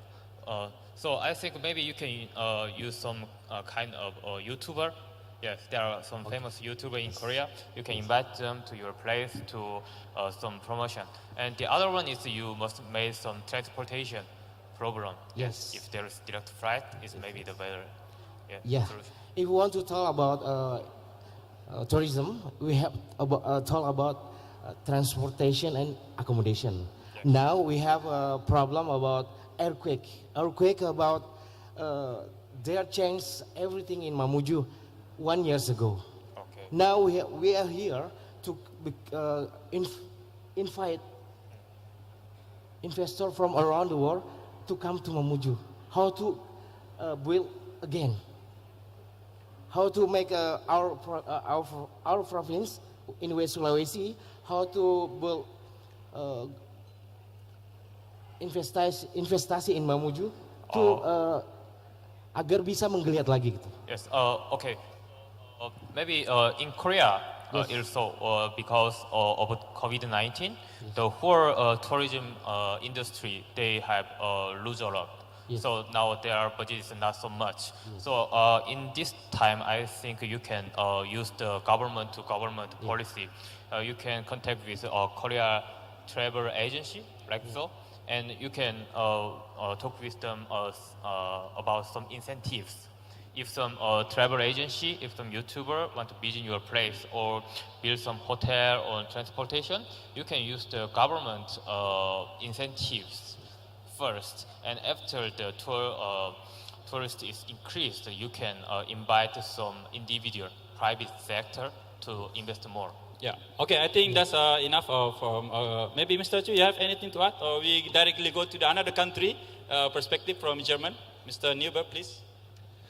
Yeah, thank you very much for this question. I think the basic requirements are first to have basic infrastructure that supports the development of businesses there. And of course, you have to provide a stable regulatory environment that enables companies to have a strategic approach. Because usually an investor wants to have long-term security and don't want to have like changing rules every few years. I think that is the most important to attract investors. And second, when you have that, I think then you can approach the foreign representations that are present in Indonesia, just like us, like KOTA or the others here, NBSO from the Netherlands or others. And then they can help facilitate to invite potential investors to an event like this, for example, or to organize a joint event with other provinces from Sulawesi in a city in Sulawesi or in Java. Okay, thank you very much for the question. So, welcome. Actually, don't worry if that's still not enough. I think in the second day we will have a business matching or something like that, and the speaker still will be here in the afternoon until afternoon. I think. Once more, please. Very short, please. Yeah, the last. I mean, if investor here or I mean, we have a contact to how to come to Mamuju. So I think that's a very short how to contact to get motivate the investor to come. I think we'll give chance to Mr. Cho to answer this question. Okay, so I think we will have another time to ask your, because it's very general, yeah? It's thank a you very so big much. question, so very general, need time to explain. Thank you so much. Okay, thank you. So I think I will give chance to the last question, if there is any. Last question, maybe, oh, okay. So please, for the last question, please introduce yourself and your affiliation, please. Committee, please give a mic to the question.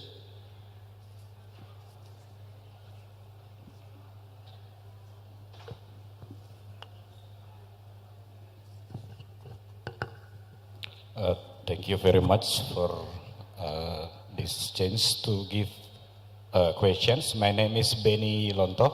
I'm the representative of Bitung City, North Sulawesi Province. After hearing your presentations, we thank you for that. But if you don't mind, it's not only you in front, but other countries also. We in the local government more needs what kind of products that we can send to the countries you need, including all the regulation and the prerequisites to fulfill, so we can send products from our region. That's the first. And since we discuss about the maritime and infrastructure in this meeting, of course, related to the infrastructure, we have to deep conversation with the Ministry of Investment related to the permission. But the maritime products, we have many in our regions. The only one we need is what kind of products you need from your countries and the regulations, and we try to fulfill it. Thank you very much. Okay, thank you, Mr. Beni from Bitung City, the representative of Bitung City. So the question is mainly about the product to be exported, especially about maritime product. I know in Bitung they also have CPR, so they also have maritime products there, like ship, building ship, and other things. So maybe including the rules and regulations. So maybe kind of what product maybe you can potential to be exported, and maybe if you have a kind of in each regency, especially in Bitung, have you heard about Bitung City? Bitung City, not yet. Yeah, Bitung City in North Sulawesi. So, but I think maybe in general it will be okay. So, what kind of product in South Sulawesi which is very potential to be exported? Okay, I will give chance to again back to. I will start with Mr. Cho. Yeah, please. Okay, thank you very much for your question. And I don't know, related to, I try to be specific to my sector of presentation. Also, when we are talking about this collaboration in RNG, of course, there should be infrastructure development and also some of the construction to be done within Indonesia. And we very much value the TKDN of Indonesia. So when we try to facilitate this kind of collaboration, we try to maximize the Indonesian local contents to fulfill these projects. And with this regard, I think out-of-the-box approach, rather top-down approach is needed, talking about the whole Sulawesi cluster, and then we identify what kind of strengths is in each part of Sulawesi, and then we try to utilize as much as possible from different cities or different regions within Sulawesi on this kind of project implementation. So yeah, with this regard, maybe I cannot specifically to certain equipment or services or certain area, but in general, I think by collaborating and by doing the joint study with the regional government as well as the Sulawesi government or the different smaller regions involved in the study together, we can identify which area that we can support to have a collaboration with the local industry in the Sulawesi region. Thank you. Okay, thank you, Mr. Cho. Maybe last for Mr. Mike or okay. Yeah, thank you very much for this question. It's a bit difficult to answer for me because I'm not aware of what kind of products you produce in Bitung, and I'm also not 100% sure what kind of demand there is in Germany for those kind of products. But I can imagine that you have fisheries products like fish or shrimp or seaweed or some like that, and there will definitely be a demand for that in Europe, in Germany as well, because Germany itself is not an ocean nation. We have to import those kind of products to a large extent, and we do.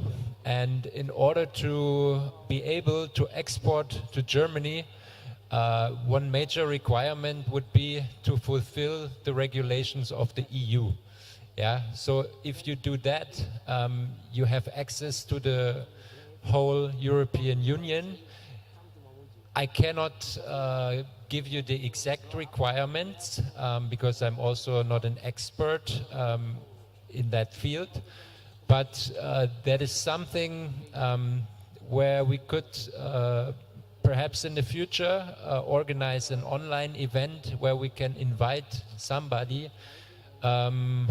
who can share how to fulfill these requirements, what is needed to be able to export to Europe. We do those kinds of events already in Surabaya and in Jakarta, but usually offline. And in order to reach other provinces, we could organize such an event also online.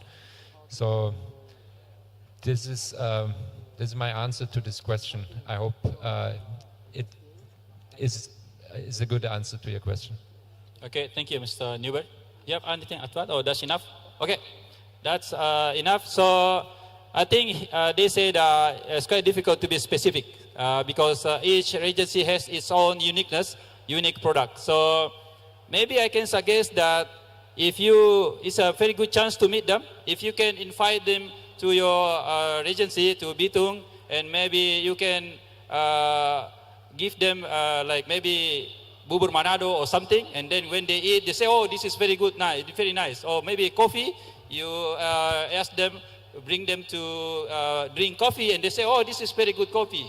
This will be very demanded in Germany or in Korea. That will be a very good way, a good way to show your products. And in case of technology, maybe you can invite them to see the shipyard, and maybe you can ask what kind of the technology they can contribute, because they have kind of many support, yeah, from the government. I think that's one way. And of course, we still have some question, but I'm sorry because we have very limited time. But don't worry, because they are still here until afternoon, maybe also tomorrow. So I suggest after this forum, you can meet him or you can meet them, and then maybe you can ask them for the name card, and later on you can contact and say at least you can make collaboration with the your city and maybe your company. So I think that's all from us. Please a big applause to all speakers for very good presentation and answers. And thank you very much also for all participants for joining this session. I really hope that we have already very wonderful presentation and fruitful discussion, which need to be followed up. So at least you can ask the name card from each speaker so that you can contact later on. So I think that's all for me. I will close this session by saying Alhamdulillah Rabbil Alamin, and I pass this speaker to moderate MC. Yeah. Last word. Oh. Excuse me. We invite to Mamuju. Yeah. Sure? Oh yeah. We invite to Mamuju. Yeah. We wait. Thank you so much. What's next? Baik, kami ucapkan terima kasih kepada para narasumber dan moderator kita di sesi pertama. Selanjutnya kita akan menyaksikan bersama penyerahan cindramata kepada moderator dan narasumber kita di sesi pertama. Untuk itu kami undang Bapak Wali Kota Makassar, Bapak Insinyur Haji Muhammad Ramdan Pomanto, untuk menyerahkan cindramata kepada para narasumber dan moderator kita pada hari ini.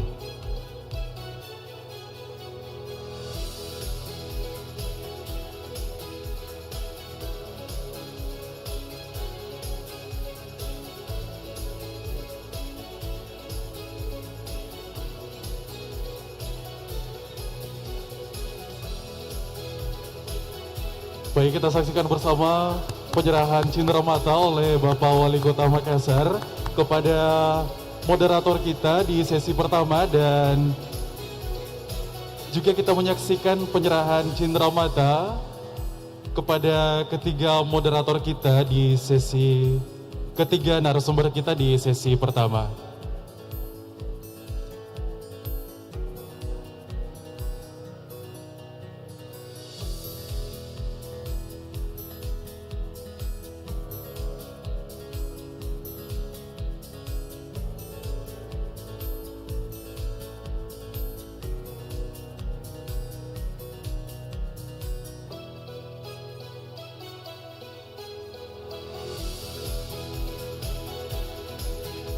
Boleh kita berikan tepuk tangan kepada moderator kita dan ketiga narasumber.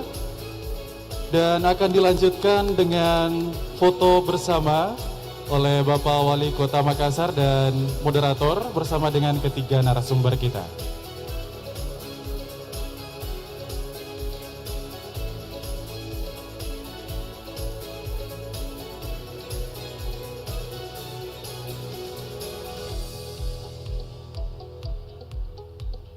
Boleh kita berikan tepuk tangan kepada para narasumber kita dan juga moderator.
Baik, selanjutnya kami undang Miss Bronwyn Robbins, Australian Consul General in Makassar, untuk dapat menuju ke panggung.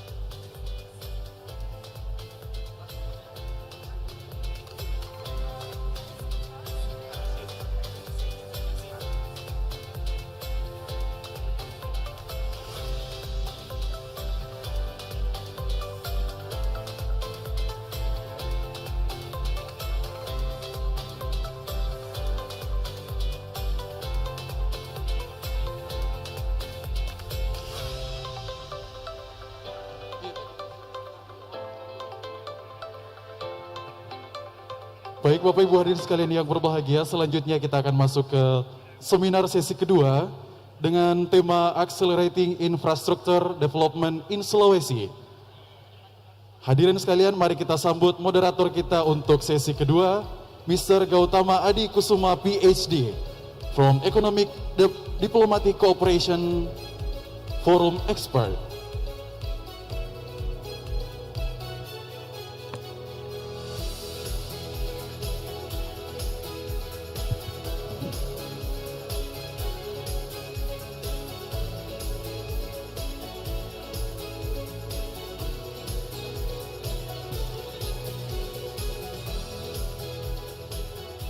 Baik, selanjutnya kami undang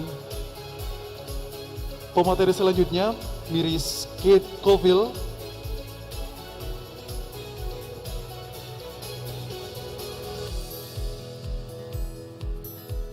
From Country Director, Shire Oak, Indonesia.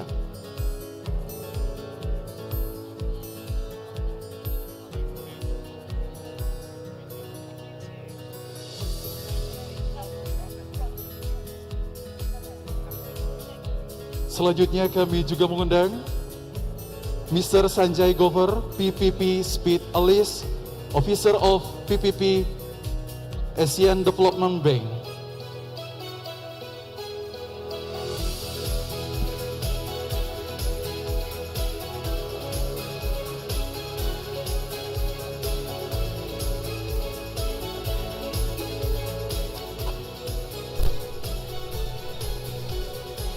Boleh kita berikan tepuk tangan kepada narasumber dan ketiga narasumber dan moderator kita pada hari ini.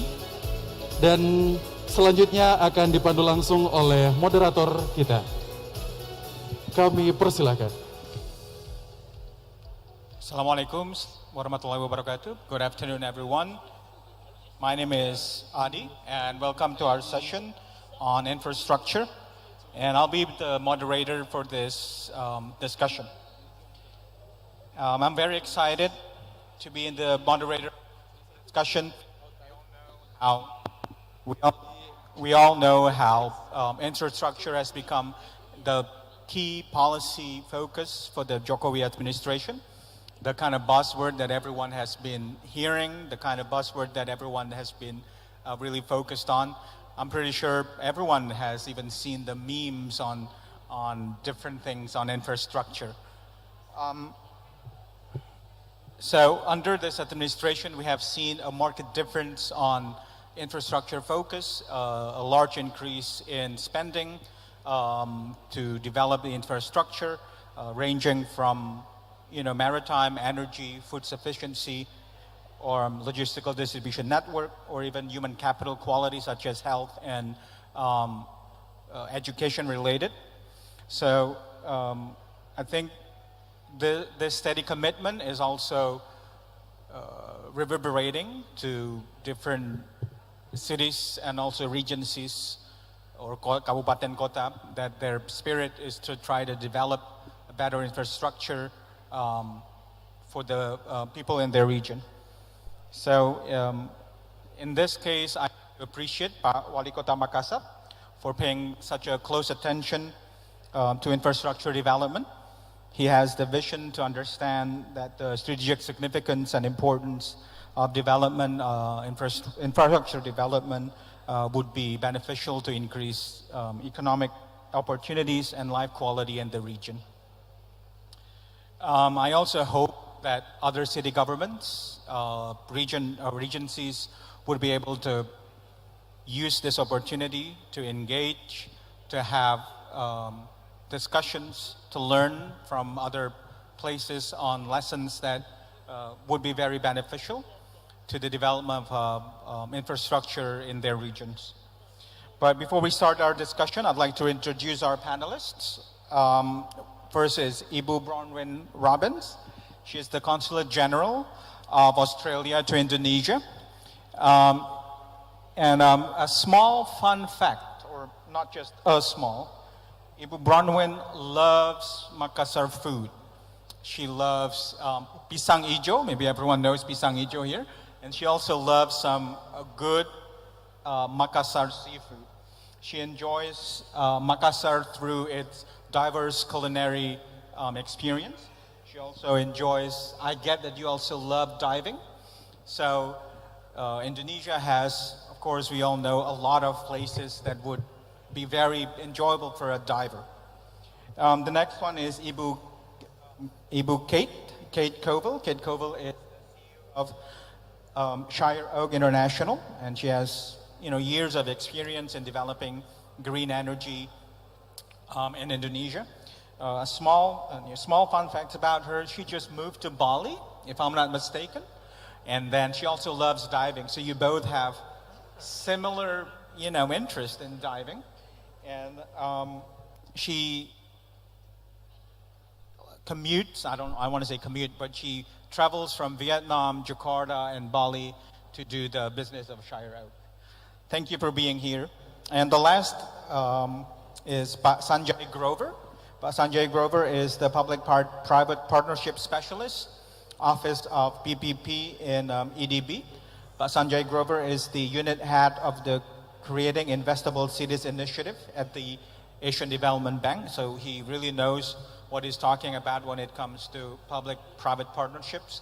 And but small facts about Pak Sanjay, that he says currently there is the World Cup cricket going on in Australia, in which India is actually in the same group as Pakistan, which is going to be a bloodbath there for sure. But we thank you for missing the World Cup cricket to join us and share your experience and knowledge with us.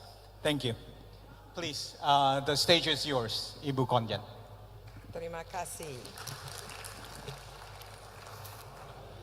Pak Wali Kota Makassar sebagai tuan rumah acara ini dan ibu bapak semua yang hadir dalam acara ini. Selamat siang ibu bapak sekalian. Sebuah kehormatan bagi saya untuk berada di sini hari ini di acara Makassar Investment Forum yang penting sekali.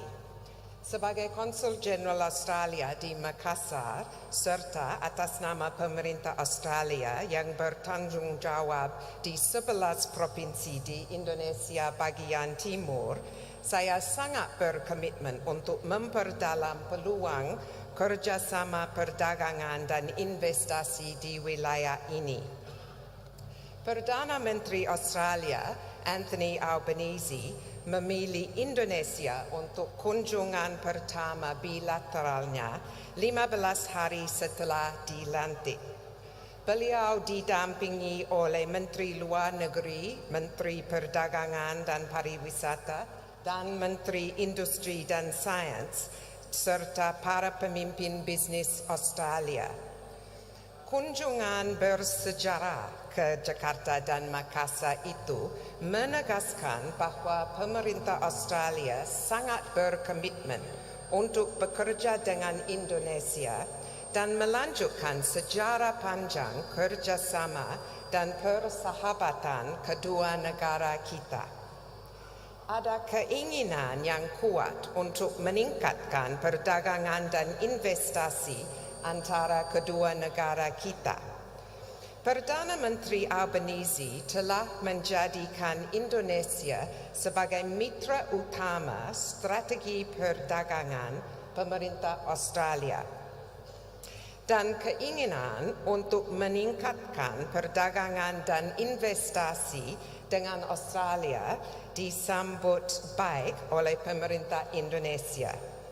Presiden Joko Widodo telah berulang kali menekankan bahwa meningkatkan perdagangan dan investasi dengan Australia adalah prioritas pemerintah Indonesia. Saat pandemi COVID-19 sudah mulai beredar, perdagangan barang dan jasa antara Australia dan Indonesia mulai pulih dengan kuat.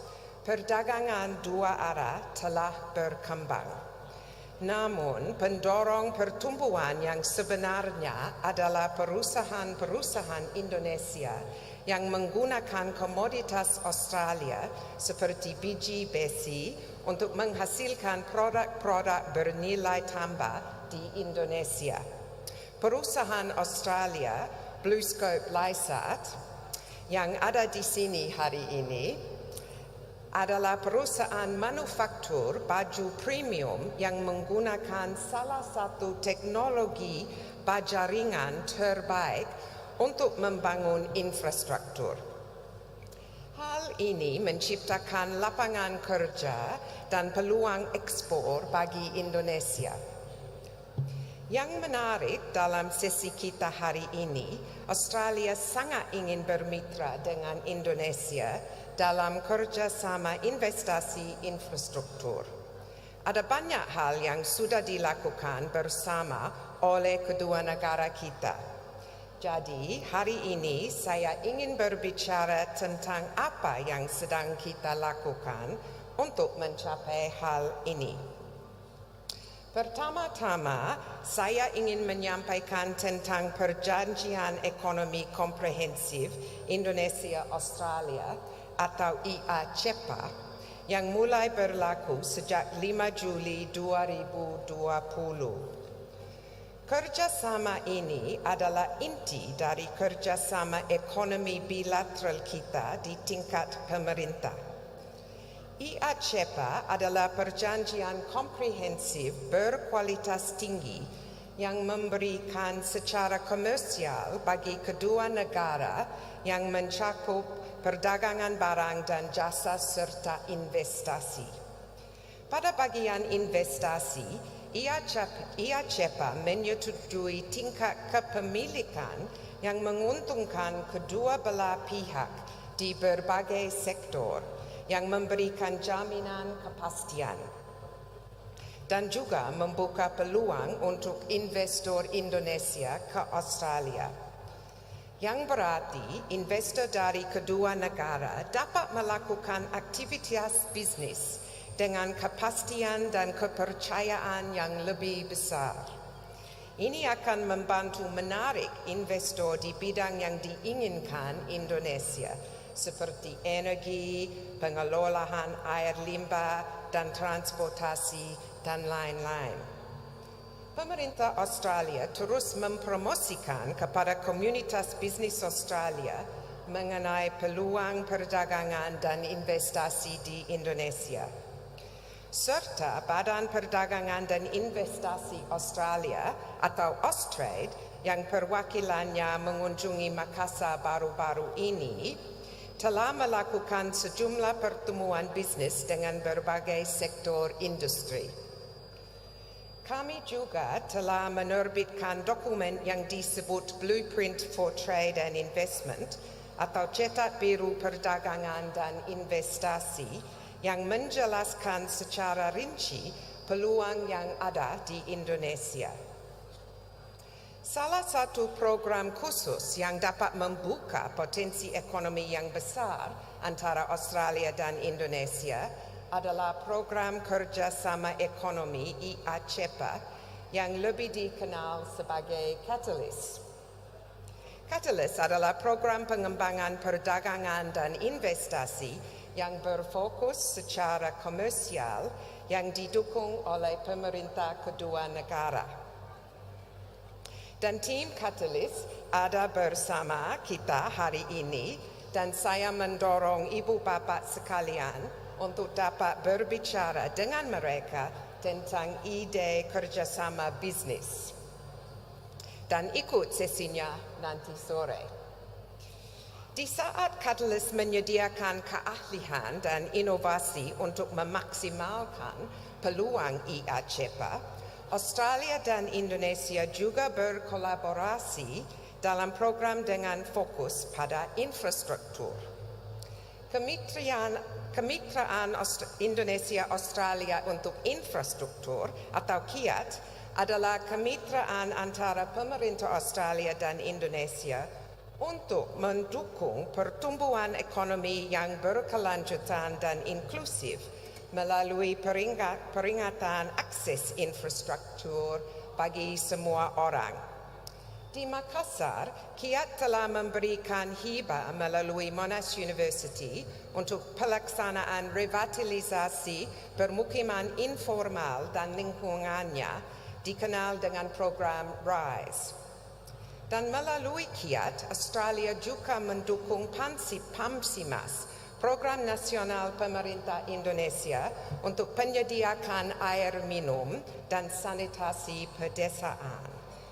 Program ini memberikan hibah kepada desa untuk meningkatkan akses terhadap air, sanitasi dan infrastruktur dasar. Australia dan Indonesia telah bekerja sama dalam banyak hal untuk berinvestasi dalam peluang infrastruktur di Sulawesi. Sekarang, mari kita juga melihat ke masa depan. Pada bulan Agustus, Wakil Menteri Keuangan Australia, Bapak Stephen Jones, memimpin delegasi investor Australia termasuk tim dana pensiun dalam misi pencarian fakta ke Jakarta.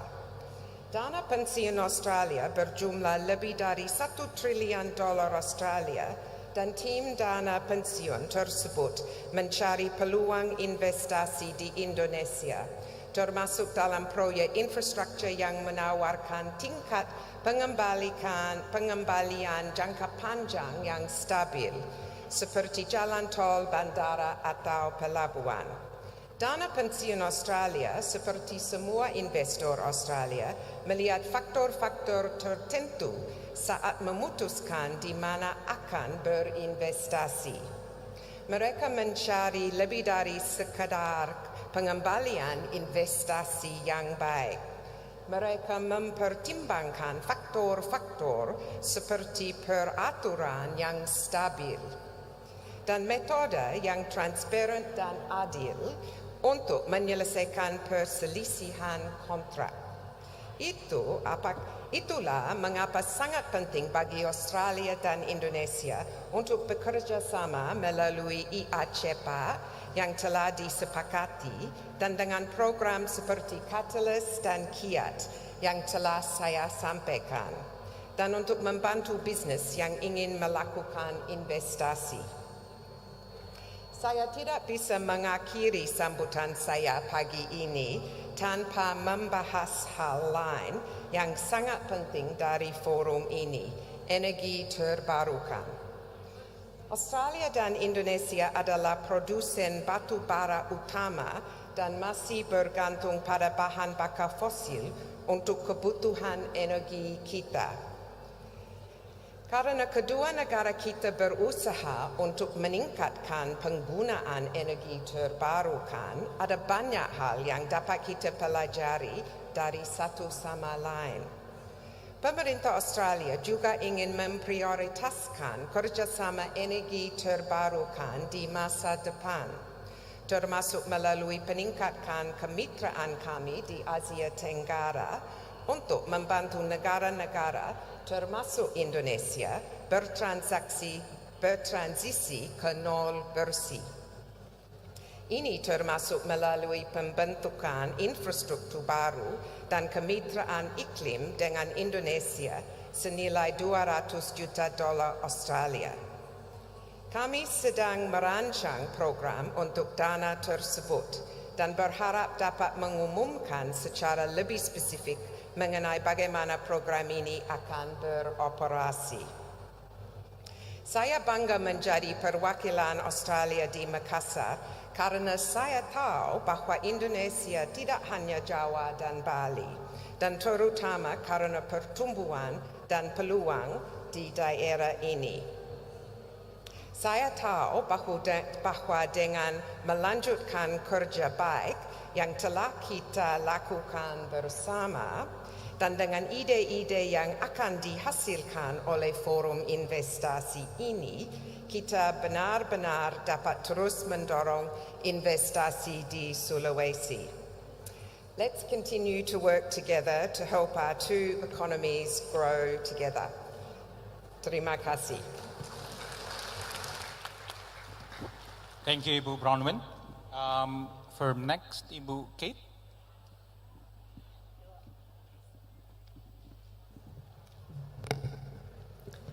Hello, can everybody hear me all right? I have a few slides, whoever is in charge of those today. Untuk slide-nya, sudah ada yang...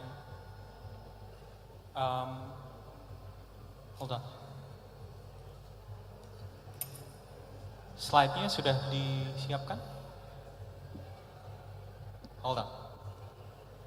Well, while they're coming up, I will make my thank yous. I wish I could follow in the footsteps of my esteemed colleague on the stage here with regards to having my speech in Bahasa.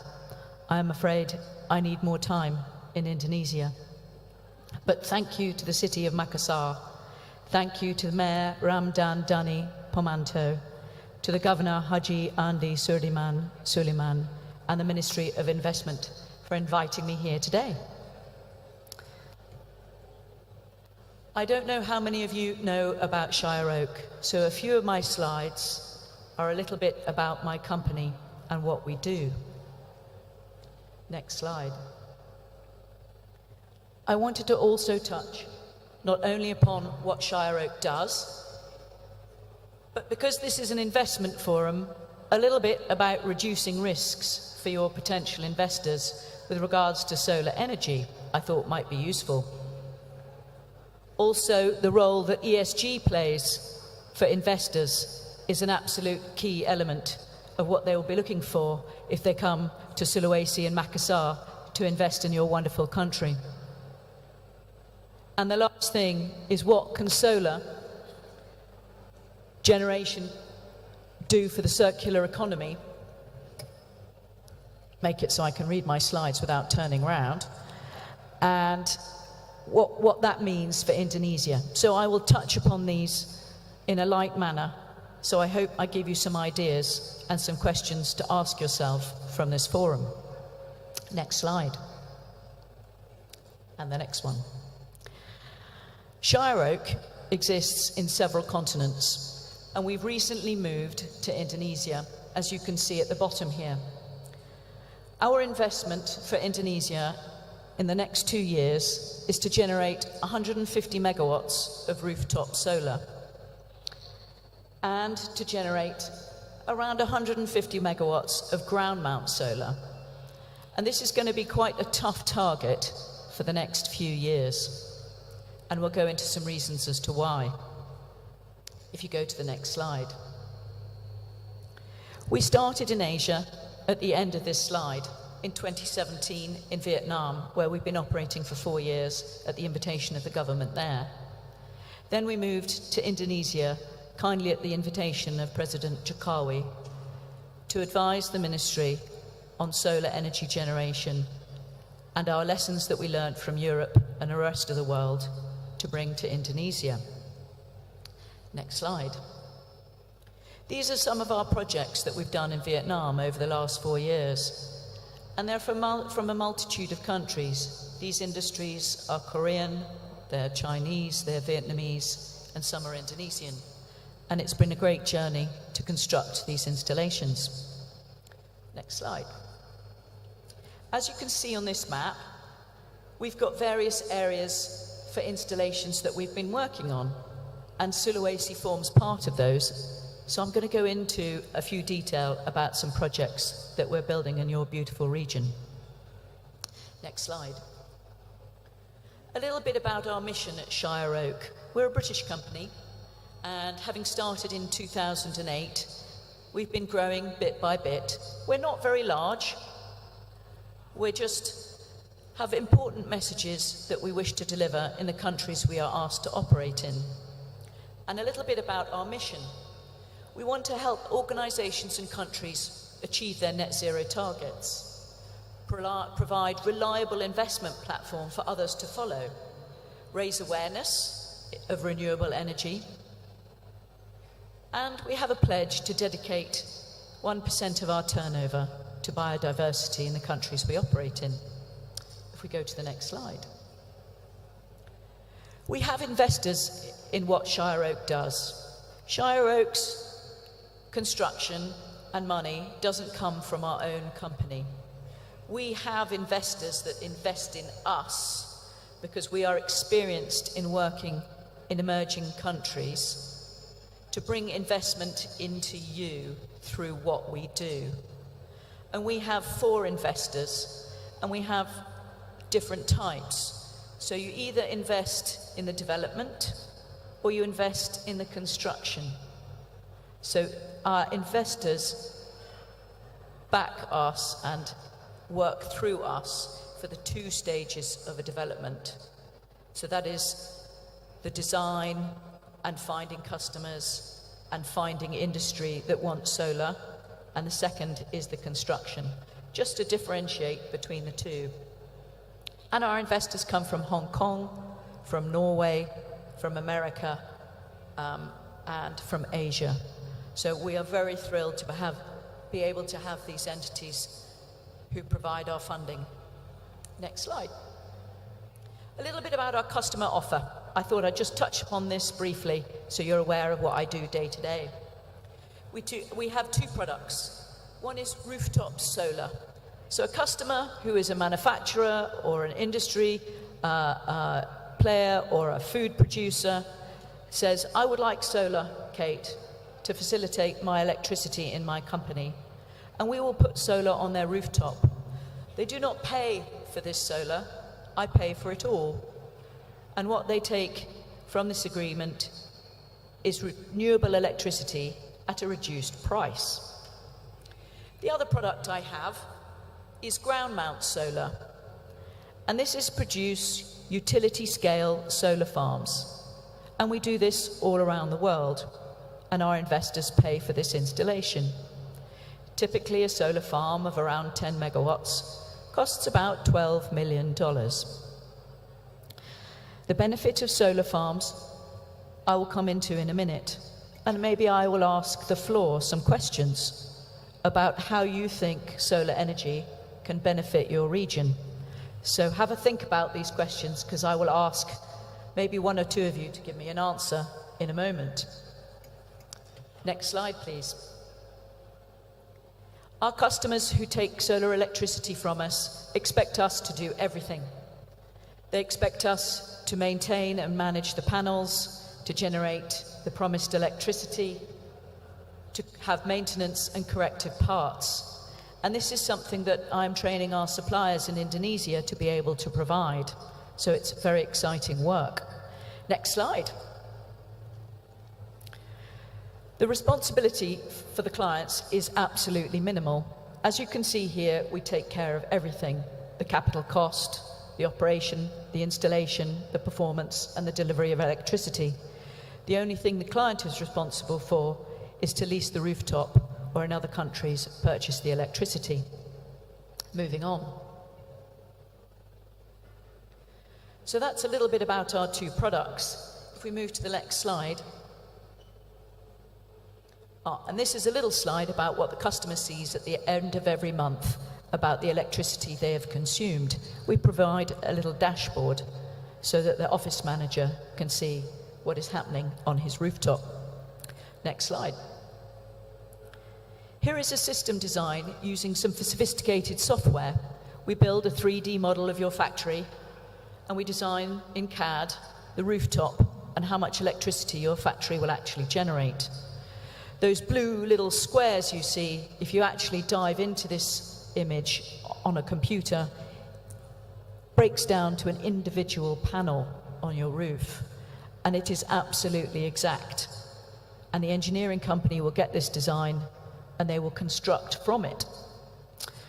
So it's a little bit about the work we do. Next slide. We've got some rooftops under construction. We work with a big Korean firm called Hwasung, and they have factories in Vietnam and Indonesia. And we've made an application for 5.4 megawatts in Java, Central Java, for their factory, and they produce shoes for Adidas. So it is a very important project for Indonesia to showcase the production of green electricity in the products they produce. Wilmar is a well-known Indonesian company, and they have 9 projects for us with 8.2 megawatt peak of electricity to generate. Puspa Agro is at the invitation of East Java, and we're very excited to be able to design a rooftop for this state-owned enterprise at the invitation of the Indonesian government. Wecon is actually a module producer and is in competition with some of our suppliers. But this is a really interesting installation. We've agreed that we will put half of the roof with Wecon Indonesian modules and half of the roof with global modules, and we will compare the output of the two as a study to see the effectiveness and the output of what we do. And Indo Aluminium, a well-known factory who would like 1.5 megawatt peak on its rooftop. So these are some really interesting projects that we're putting together and looking forward to starting construction in the next month. If we go to the next slide. I've picked out projects for this forum that are based in Sulawesi because they might be of a little more interest than the other 20 projects I have around Indonesia. We have an amazing project where we've been invited to design a solar park in Selayar Island at the behest of a gentleman called Pat Burley who runs Falcon Energy. And we're looking to generate 5 megawatts to start with, and then maybe produce another 2 installations of 5 megawatts each. And this is a fantastic project because what the island tells me when I flew there early in the year is they have a real problem with refrigeration. They do not have a sustained energy supply. They must sell their fish to the big Chinese processing ships that are hovering offshore because they cannot bring their catch back to the island to refrigerate. So they are having to sell their produce at a hugely reduced price. We can help sustain their energy supply through 1/3 of the requirement through solar. And I feel this is a really important project. And not only does it do that, but it reduces the reliance on very antiquated PLN diesel generators that exist on the island that have a very intermittent operating rate, so I'm told. And we have a nickel smelter with a well-known entity in North Morowali in central Sulawesi, where they're looking for a 10 megawatt solar farm because they burn coal to generate the energy to produce the nickel. And they want to actually use a sustainable energy source and transition from coal. So this is a really exciting project. We've also got private diesel replacements that we're doing, and also we're working on localized diesel replacements in more remote areas. And we've got Pankep Island, which is a similar story to Selayar, and we've got Muna Island as well. These are fantastic invitations we've had from these regions to create solar energy farms, to provide a sustainable source of energy. I'm going to come back to the floor now and ask of the floor what they think solar energy can provide for Sulawesi. And I will give you a few ideas. Maybe energy security, because you do not have to rely on the importation of diesel or gas. Maybe less pollution for your local area. Possibly more jobs in a more diverse environment, not necessarily in coal. Encourage global manufacturers to operate in Sulawesi because there is the opportunity to have green electricity in their supply chain. And primarily, a really interesting thought is for your exports to actually have a greener life cycle in their production, so that you, when you export your clothes or your shoes or your food produce, have a much greener tag on them than they did previously. And I cannot tell you the importance of that to a global consumer these days, when they're sitting in their office in America or France or South Africa, what that means to put on the label. Next slide. So what's needed to boost the solar world? We need, in the next 2 years, a minimum of 2 gigawatts of solar energy. Without this, we won't boost everything that's needed around this environment. We must encourage solar manufacture here in Indonesia. Unless we have a stable base, they've got no reason to build a local factory because there simply isn't enough demand for them to produce the modules. It would also be sensible to encourage global players in this market from China, Germany, Korea, who also produce modules, to actually manufacture in Indonesia. The equipment is enormous and hugely expensive.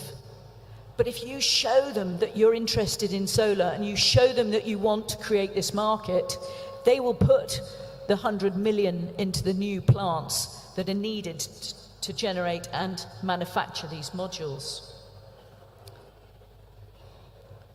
The 2 gigawatts will also show progress, and this will create an investor market and a stronger investor market for those massive investors who only want to invest in Indonesia and in this opportunity. They're dying to invest in you, but you need to show them that you're willing to participate in the opportunity.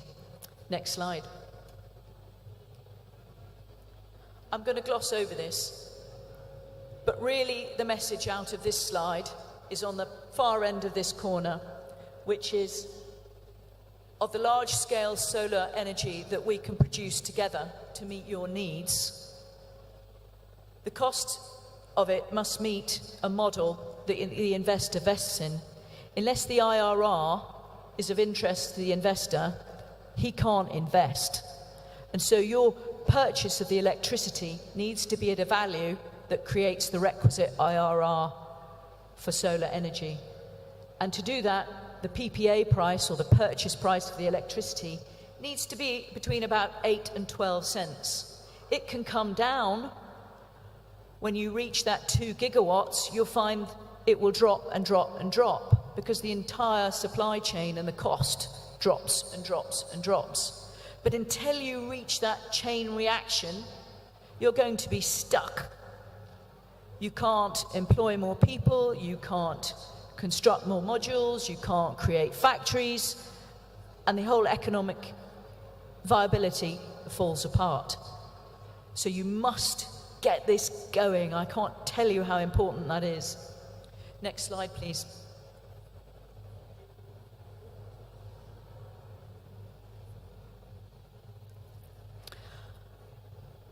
A little bit about my job.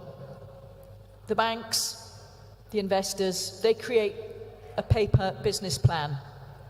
And my job is to turn that into functioning reality, to take those numbers and to take that investment pack and actually turn it into local jobs and work with the wonderful people that I work with every day. They actually train me, I don't train them. I must learn the legislation to navigate the development of my business, to operate within the confines of the rules you give me.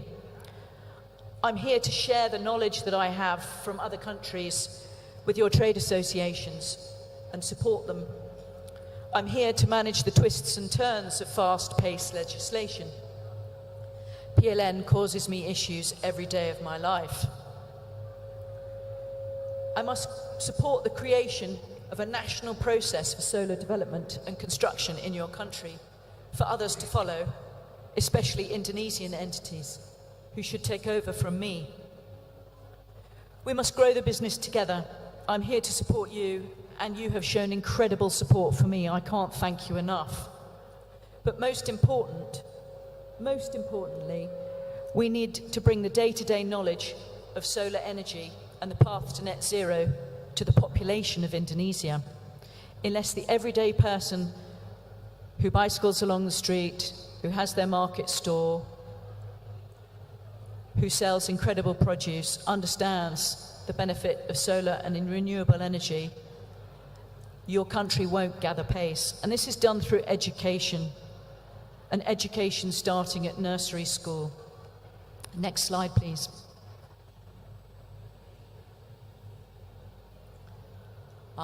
We also have to adopt the principles that our investors also look for in ourselves. So this is very important to us and my business to make sure that I follow these key principles. Next slide, please. And I've touched upon a little bit about the biodiversity, but some of you may not know, in a solar farm, if we plant the plants and the flowers underneath the modules really carefully in collaboration with the environmental scientists that work in your regions, we can boost the flora and fauna and the insect life by 400% over and above a plantation next door that might grow coconut, that might grow palm, that might grow some soya, which are monocrops, and they're sprayed and cultivated to keep out pests. But if we work, and we've done this in Europe, with a biodiversity mission, the variety of flora and fauna and insect life within a solar farm is incredible. Next slide, please. Okay, a little bit about today and why today is important. Risks for the solar investor. We must remove these. We're at a very early stage of solar energy in Indonesia, and it's still perceived as a very high risk for investors to come along and say, yeah, I'm going to put a solar farm in Makassar, please. What creates risk? If your own legislation isn't followed by state-owned enterprises or other enterprises that play a part, if legislation changes all too quickly, if there's no legislation that specifically supports solar energy, it can wane. Incentives and guidance are not available to industry to adopt a green economy model. Transition plans aren't prepared for incumbents, so they're worried about where their revenue is going to go. Incumbents are not comfortable with competition, such as myself. EPC prices and prices from engineering entities are very, very high because we've created no base. The other risk is the customer does not pay. And lastly, if the rooftop is unstable. So these are some risks that we need to mitigate. Next slide, please. So investors looked at ESG measures, and they're so important for Indonesian industry to take a consideration of, because if you don't have some measures, the investor finds it very, very difficult to come along and say, I like what you do. So they might seem a bore, but in actual fact, they're really important.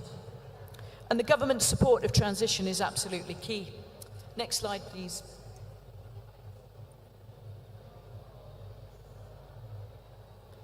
And the last piece I'm going to touch upon, because I think we're running out of time, is how do we make incumbent energy producers such as PLN more confident?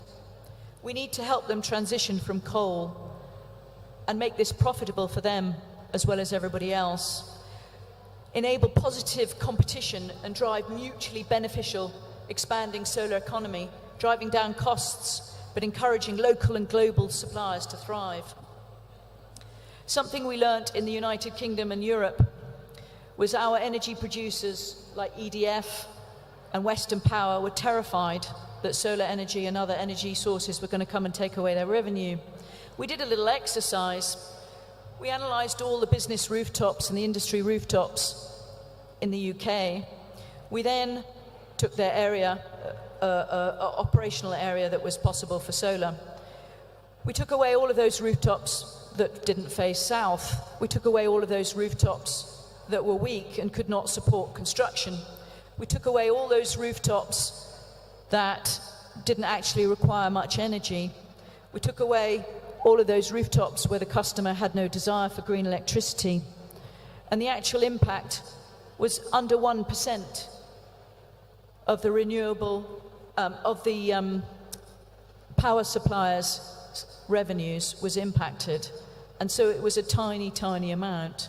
And this gave them great confidence that solar energy was not going to come away and take away their revenues, but actually, ultimately, if you put solar into your market, you increase your GDP, and we increase the revenues of those coal energy providers by 3%. So it was a really fascinating exercise. Next slide, please. One of the things we need to do in Indonesia is we need to manufacture modules, and we need to do that to attract finance. And also we need to recycle modules. This is going to be a really important part to your economy. It's a massive industry to recycle modules. If we go to just one last slide.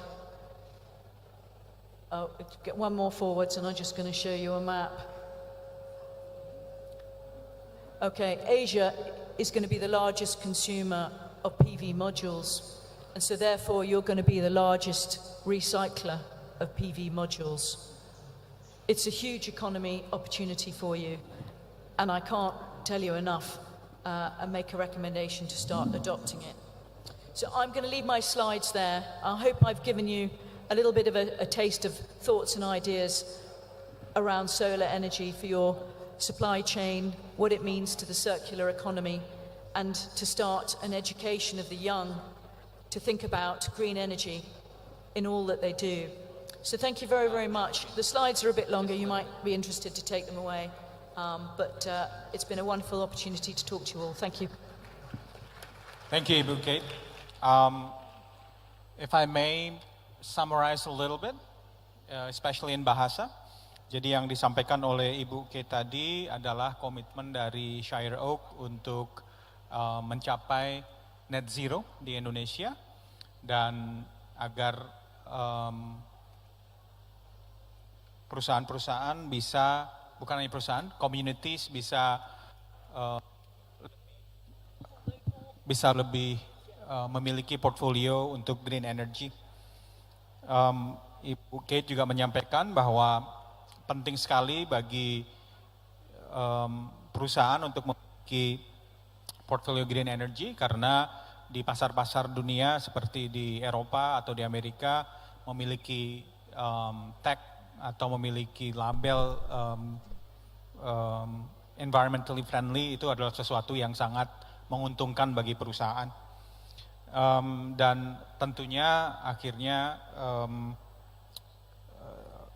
yang beliau sampaikan adalah perubahan energi itu tidak harus selalu mahal, it's not always expensive, dan kedepannya tentunya akan semakin lebih affordable atau semakin murah.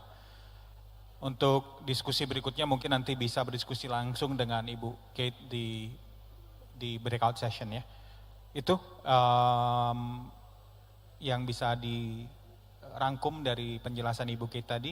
Untuk berikutnya adalah Pak Sanjay. Pak Sanjay ini specialist in public-private partnership atau kita mungkin lebih mengenalnya dengan KPBU, kerjasama pemerintah dan badan usaha. Nanti Bapak Sanjay bisa menjelaskan lebih lanjut tentang konsep KPBU atau PPP ini secara lebih mendetail. Thank you. Silakan Pak.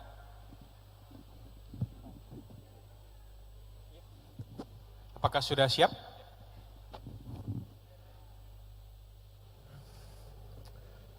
Thank you so much.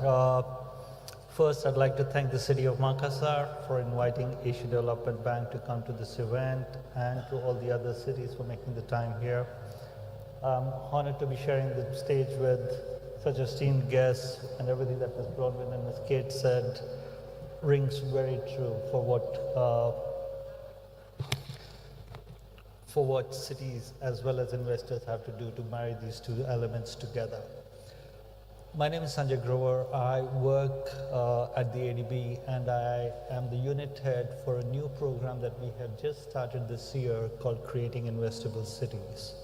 And I'm very proud to say that we are actually partnering with the City of Makassar as one of the first cities that we will be implementing this program with. If you could go to the next slide, please.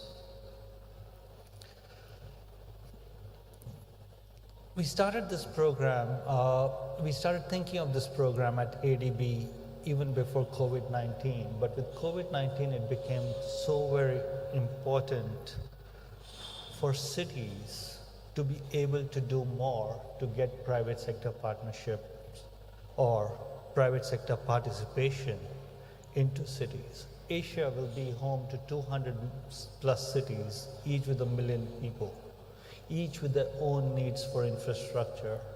And as we all look at increasing climate impacts, the infrastructure that is built has to be resilient. It has to be, as Kate was pointing out, helping us head towards net zero emissions as we go forward. Indonesia has actually taken the lead, and not just 2050 when they plan to go net zero, they have shorter term targets. By 2030, Indonesia plans to reduce its greenhouse gases by around 43%, which is a substantial target for us to move forward.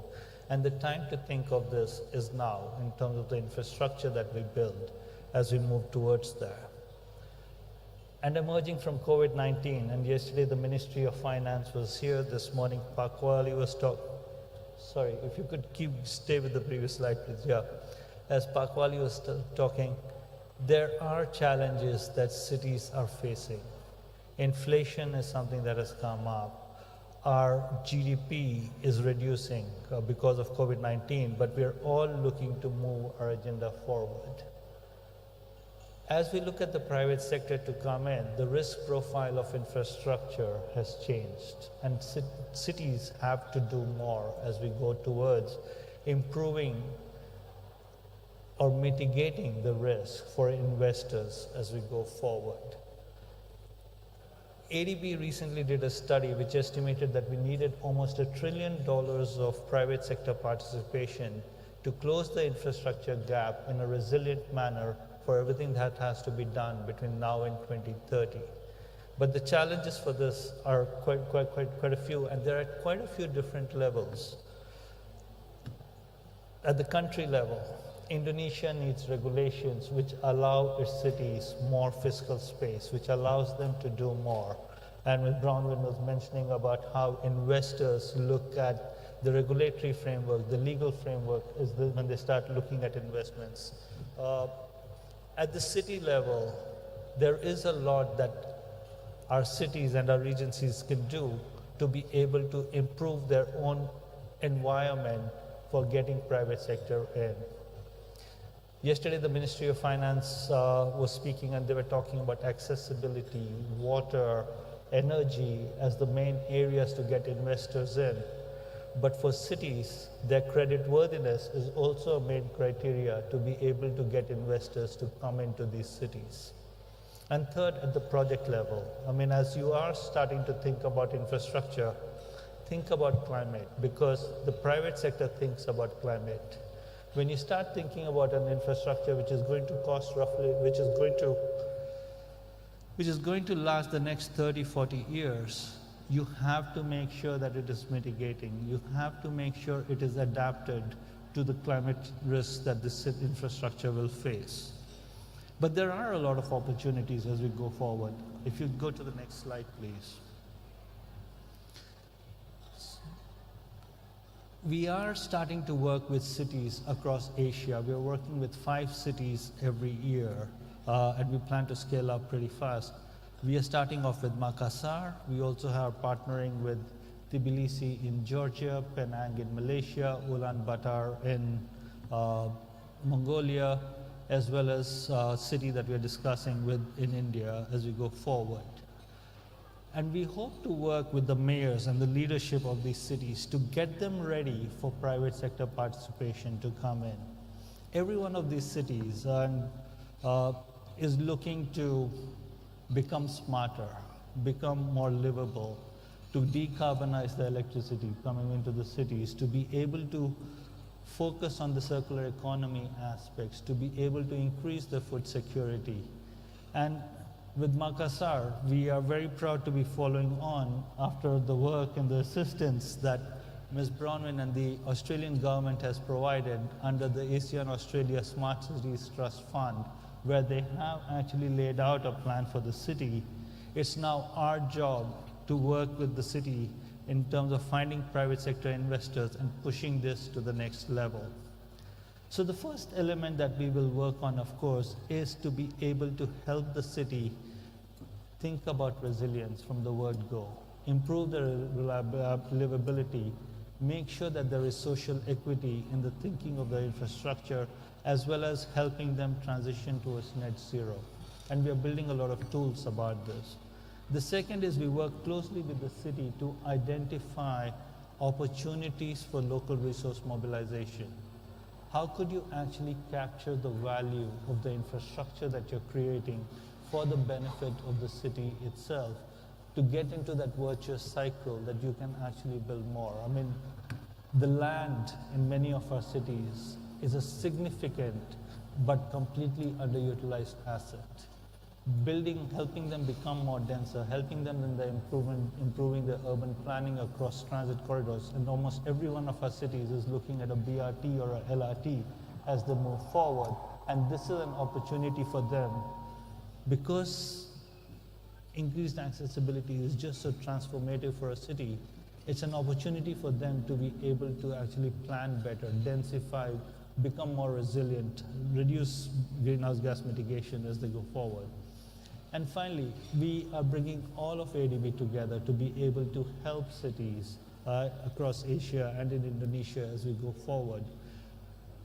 A lot of you may know about the public sector side of ADB, the one that works with the Ministry of Finance and governments, but we also have a private sector side which works directly with cities, helping them improve their access to private sector finance and investing directly in cities. And so for us, this is an opportunity to further extend our support to cities across Asia as we move forward. And I'll talk a little bit more about this. But of course, we're also partnering with quite a few important, best-in-class partners across the world, including the city of Yokohama, Stanford University. We are establishing a creditworthiness hub as we move forward. To the next slide, please. I will not walk you through all of this, but I think it was very important for me to put this slide up here so that you understand that the support that we are providing Indonesia and the cities is affecting each of the three levels that I talked about, where the challenges for increasing private sector participation exist. We are working with KEMEA, the Coordinating Ministry for Economic Affairs, at the subnational level to help improve the regulations for cities in Asia, in Indonesia. And when we reached out to KEMEA to start talking about this, and we mentioned that we are doing this with Makassar, they were like, we have so many other cities. And of course, from our perspective, as we're developing this, we are designing this for scale so that we can reach other cities and other regions around Indonesia and share the learnings that we get from the city of Makassar. At the city level, we are developing a tool called Craft, which will actually bring the city's finances into a tool which allows them to more clearly understand how are their finances working, where are they making money, where are they losing money, where are there opportunities for improving local resource mobilization, how exactly is each of the sectors being delivered, where are the opportunities for them to be able to increase their service level benchmarks, and we will work very closely with the cities to be able to do this. We are also developing our own credit rating tool to be able to help you understand your credit worthiness, because investors will look for this as they come into the city. And for us to be able to support you, not only understand your credit worthiness, but improve it over time is very important to ADB as we go forward. And we can also use our private sector arm to help kickstart the private sector investment in the cities as we go forward. But coming to the infrastructure at the project level, and here is where, for Makassar, for example, the Livable City Plan has identified a lot of projects. We need to go in and we will be working with the city to prioritize these infrastructure projects, helping Makassar think about net zero as we go forward, helping them think about circular economy, helping them prioritize projects which will bring in social equity, social housing, improved accessibility. They're all such critical issues facing our cities here, in every one of our cities. This is an opportunity for us to work with the city, and also for the city to be able to work with and learn across other cities in Asia as to what they're doing. If you could go to the next slide, please. Again, I'm not going to go through the details, but the work that we are starting with KEMEA on the subnational funding and financing monitor looks at a lot of the regulatory aspects. Our goal, of course, is to help our cities understand whatever the regulations may exist, what can we do now? Because we can't wait for the regulations to happen. That is the basis in which we start working, but as we come out of this, we are also looking at regulations and will continue our discussions with the Ministry of Finance and the Ministry of Planning to be able to improve the fiscal space for cities as we go forward. The next slide, please. Craft, the platform that I was talking to you about, we actually go into a lot of details on the city's finances to help them understand where exactly can they improve their revenues. Because improving own source revenues is becoming just so critical for cities to improve their creditworthiness and attract private sector as we go forward. Next slide. And finally, we're doing this all to scale. Right now we have 4 cities up here. We hope to be able to reach 100 cities as we go forward on this program. The program is being designed for cities to be able to learn from each other. At the Subnational Financing Monitor is being designed for countries to be able to learn from each other as to how do you improve the enabling environment for cities. And at the project level, we are just the conduit to connect you to all the experts across ADB for us to be able to bring resilience into your pipelines as we go forward.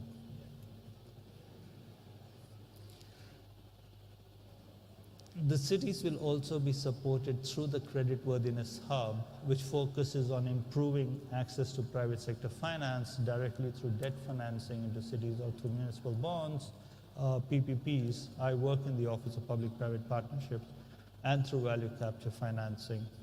And just another word about how this brings, if you go to the next slide, as to how the Office of PPP actually sits right between our public and our private sector arms to help you deliver municipal projects.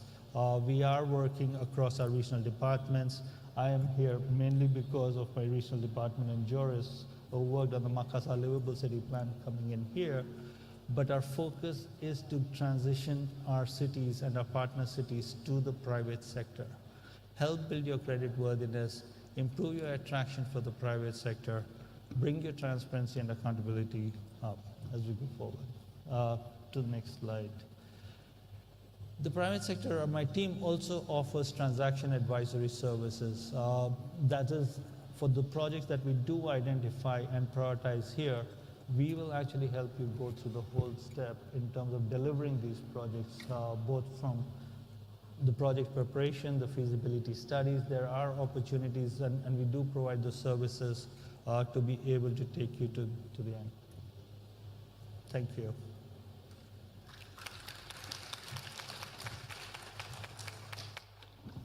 Thank you, Sanjay. Mungkin saya bisa sedikit summarize.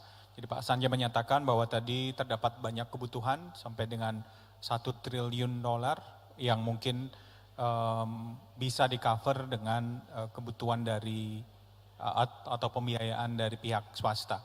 Jadi di sini pentingnya melakukan PPP atau KPBU, Public Private Partnership. ADB di sini bisa memberikan banyak input.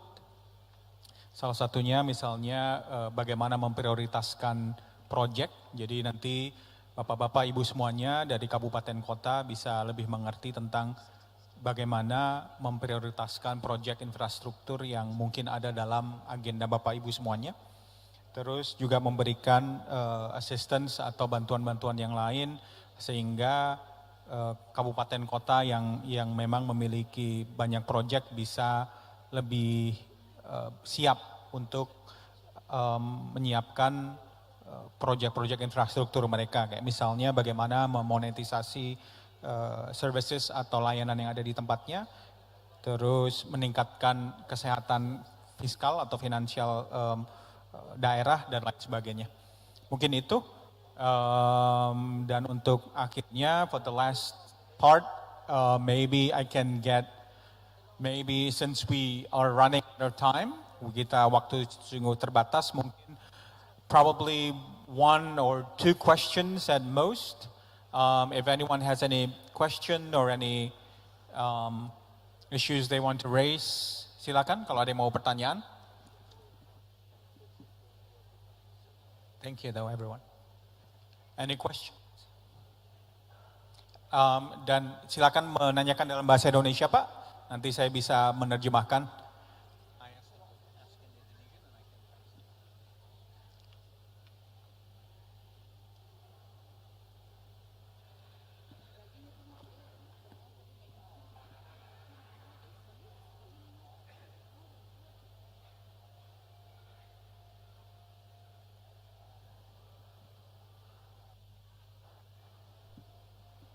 Bisa dibantu untuk mikrofon?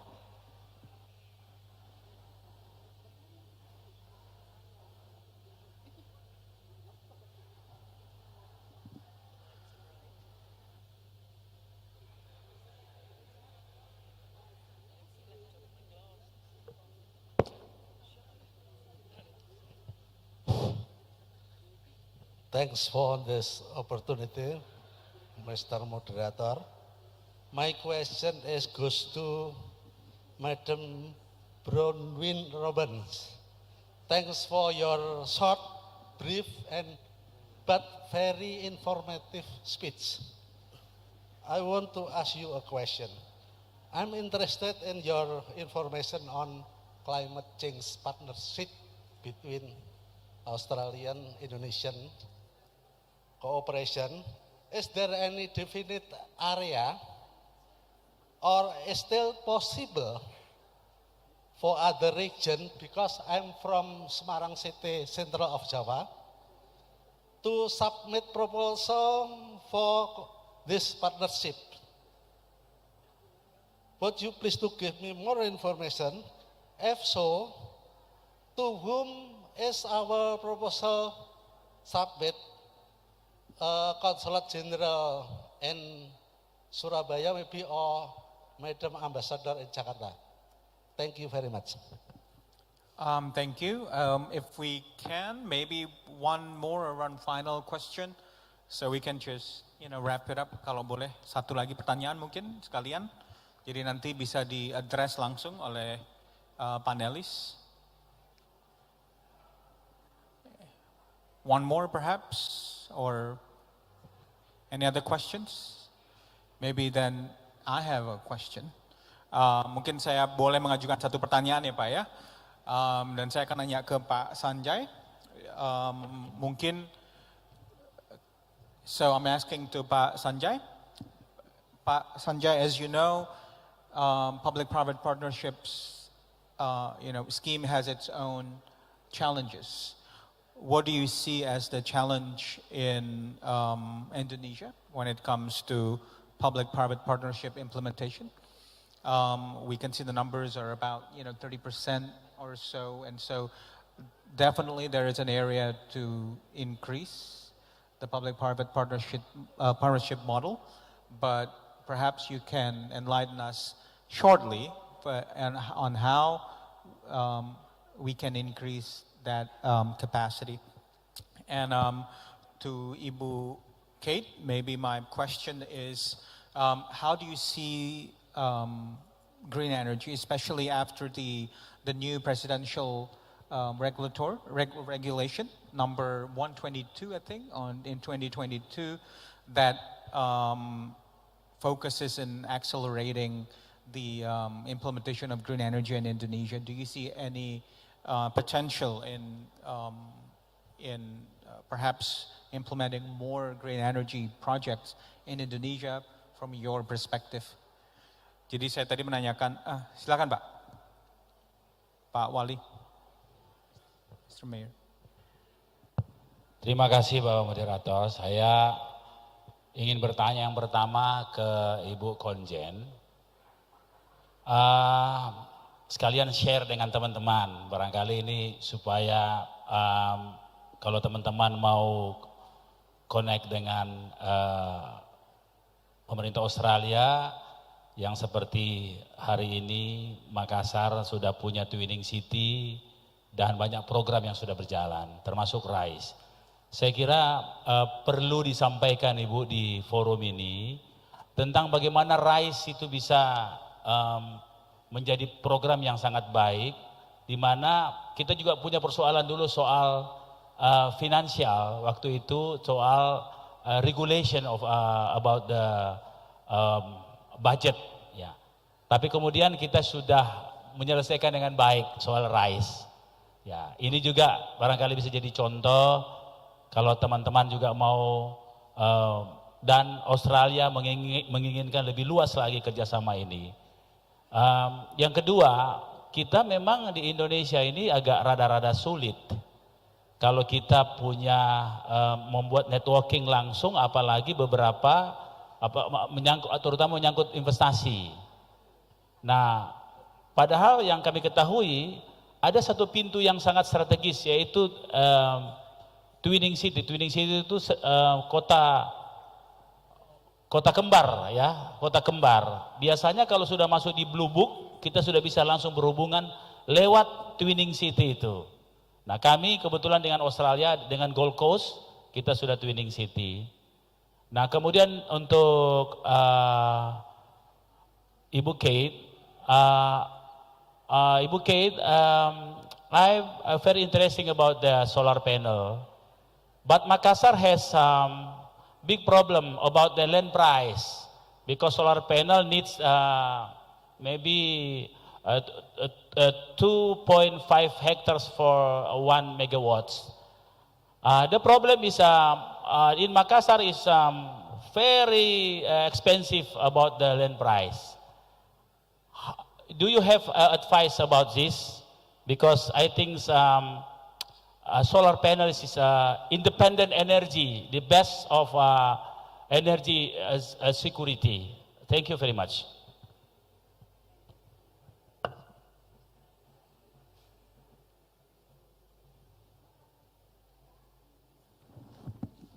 Please, I'd like to give the opportunity perhaps to Ibu Bronwyn to answer first. Silakan.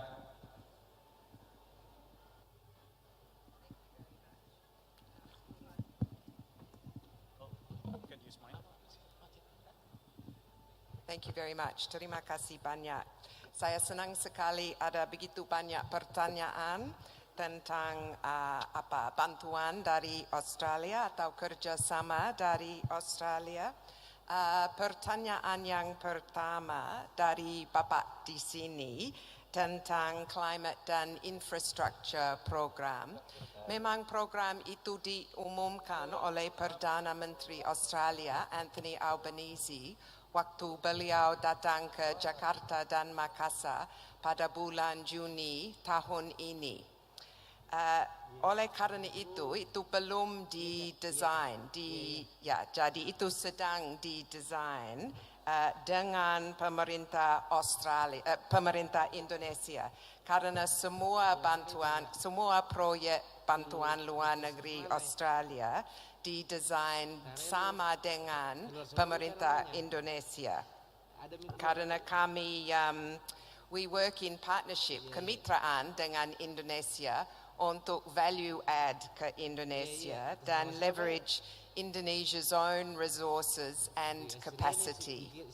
So at this stage, we don't have details for you because it's being designed.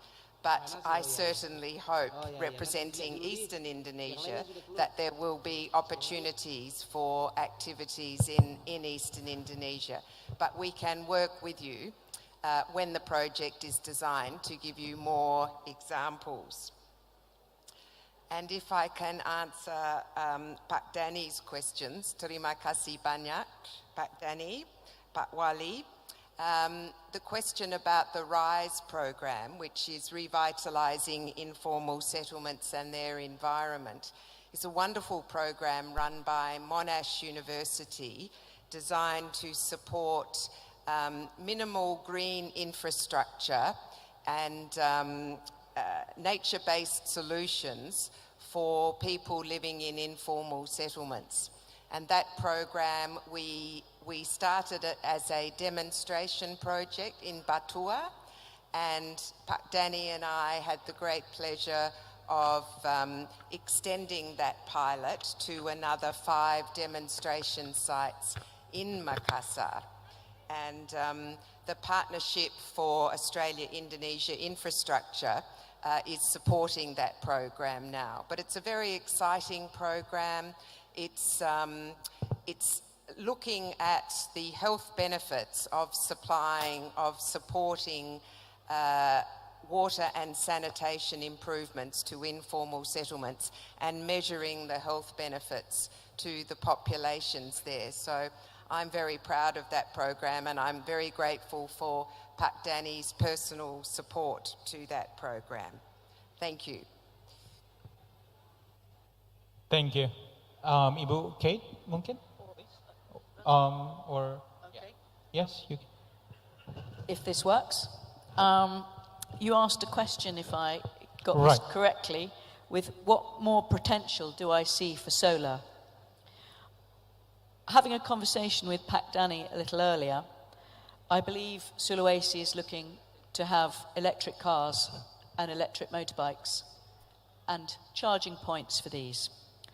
Possibly an opportunity is to not charge these items with coal, but actually charge these cars and motorbikes with solar electricity. So you keep the whole green element of what you're trying to achieve. Fish farms, I think, is a huge potential for solar. Evaporation, as I understand it, is a considerable problem for fish farms. The water evaporates. We can do floating solar on fish farms. And this should be quite an interesting idea. And lastly, but not least, what potential do I see? I see a huge potential in local government playing a considerable role in facilitating business opportunities for their local industry.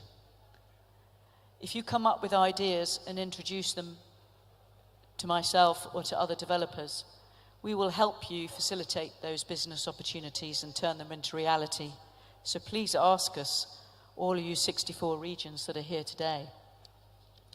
I think Pak Danny asked a question, which is, what do we do with the very expensive price of 2.5 hectares a megawatt for ground mount solar? This problem is not unique. We have this in Europe and we have this in every country. And one way to think about it is landowners who grow crops might see solar as an alternative crop. We grow wheat and rice and other commodities, and that produces a revenue per hectare. In Europe, they worked out that the revenue per hectare, or actually revenue per acre, was around $600 a year for that crop. But our offer was around $2,000 an acre for the crop of solar. Possibly your agricultural landowners might like to diversify their coconut or their palm or their soy crop with a crop of solar panels as a way to think about this problem. So I think that apart from that and the move to rooftop and more remote areas, solar is very good on the sides of cliffs, on the sides of mountains, and very unattractive areas. And because we can keep the installation green, it's a nice choice for the people to maintain. So thank you very much. Thank you. If I may translate a little. Jadi tadi yang disampaikan Bu Kate adalah banyak opportunity yang mungkin bisa dieksplor dari mulai perikanan atau fisheries sampai juga merubah ketergantungan dari energi non terbarukan. Jadi kalau ada hal yang ingin didiskusikan bisa berdiskusi langsung dengan Ibu Kate di sini. Terima kasih. Silakan Pak, please. Thank you. Again, just so I know that I'm answering the right question. You asked about how can we get more PPPs. Right. How can PPP scheme be more adopted in Indonesia? Absolutely. A lot of the work that we have been doing with the Indonesian government and with most of the other governments has been at the national level, helping them with the PPP laws, the regulations, and everything else at the Office of Public-Private Partnerships. But what we have observed, and this is not just a problem that is common to Indonesia, it's a problem that's we found in many of our countries, is, a lot of the national infrastructure is getting built. Roads, you're getting PPP elements into it. Energy, you're getting PPP elements into it. But almost 50% of the procurement that the country does happens at the municipal levels, at the province levels, at the city levels. And we are not finding this PPP environment flowing down to these levels. Even a country like India, which has done tremendous on PPPs in all different areas, nothing happens on the municipal infrastructure level. Solid waste management, urban transport, social housing. These are all areas that happen at the subnational level. And there are a couple of things that we are starting to do in the Indonesian government. One of them, of course, is the creditworthiness work that we are starting as a part of creating investable cities, is to help these cities have more transparency, have more creditworthiness elements to be able to access private sector finance. I mean, the user cost recovery of infrastructure in Asia is very low in most of our countries. And so most of the infrastructure that has to be delivered at the municipal level requires annual availability payments, which are payments that have to be made year after year after year by the city or the province. And to give the private sector the confidence that the city will be able to make these payments year after year, creditworthiness becomes an absolutely critical element for any aspect of such a PPP. And that's been the crux of why we are starting off creating investable cities. The other area is the transaction cost of PPPs. While it makes sense for the bigger infrastructure, at the municipal levels, I mean, the projects are usually smaller. And making sure that and this is something which we are proposing even with the national government here, about loosening regulations for cities to be able to do, or provinces to be able to do smaller scale PPPs as we go forward. Those are, I think, among the two elements that we think really needs to be pushed to get PPPs more free-flowing through the economy as we go forward.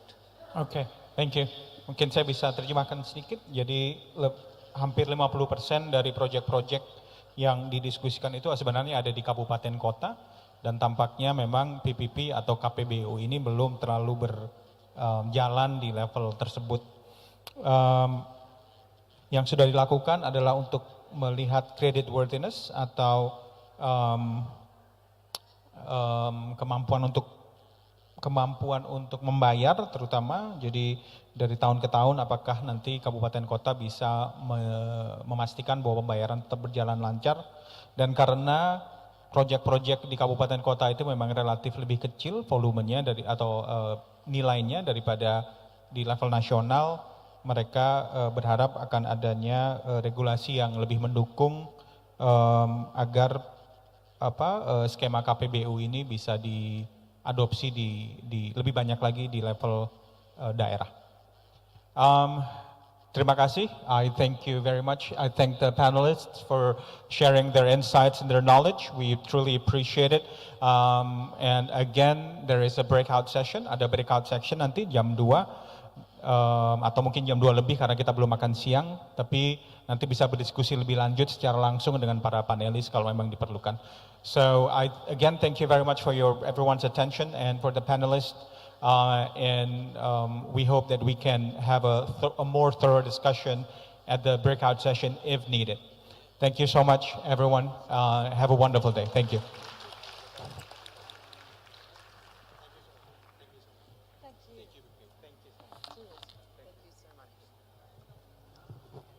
Baik, selanjutnya kita akan menyaksikan penyerahan cindramata kepada moderator dan narasumber kita. Untuk itu kami kembali mengundang Bapak Wali Kota Makassar, Bapak Insinyur Haji Muhammad Ramdan Pemanto, untuk menyerahkan cindramata kepada moderator dan ketiga narasumber kita.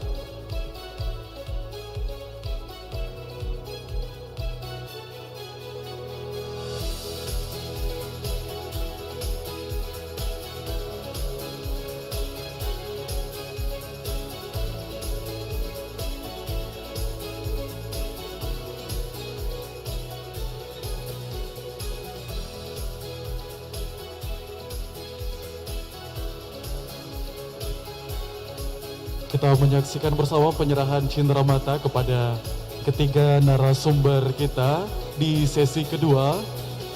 Yang selanjutnya juga akan dilanjutkan penyerahan cenderamata kepada moderator kita di sesi kedua. Baik, selanjutnya akan dilanjutkan dengan sesi foto bersama antara moderator, ketiga narasumber kita dengan Bapak Wali Kota Makassar.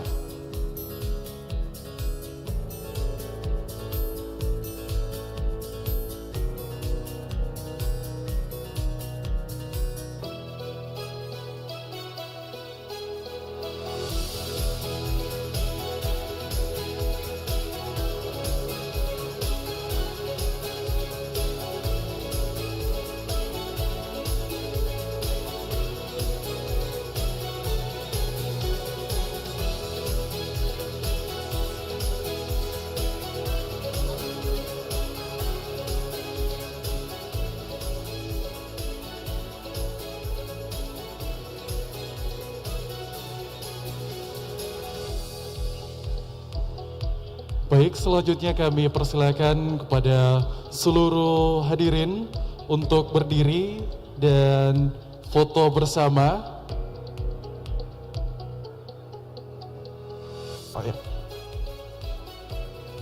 Selanjutnya kami persilakan kepada para delegasi asing bersama Wali Kota Makassar dan Wali Kota dan Wakil Wali Kota anggota Apeksi, Sekretaris Daerah dari masing-masing perwakilan daerah untuk menuju ke Persik Ballroom. Selanjutnya kami juga persilakan kepada Kepala SKPD dan para pendamping untuk menuju ke restoran lantai 1 belakang lift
Milk tea-nya creamy,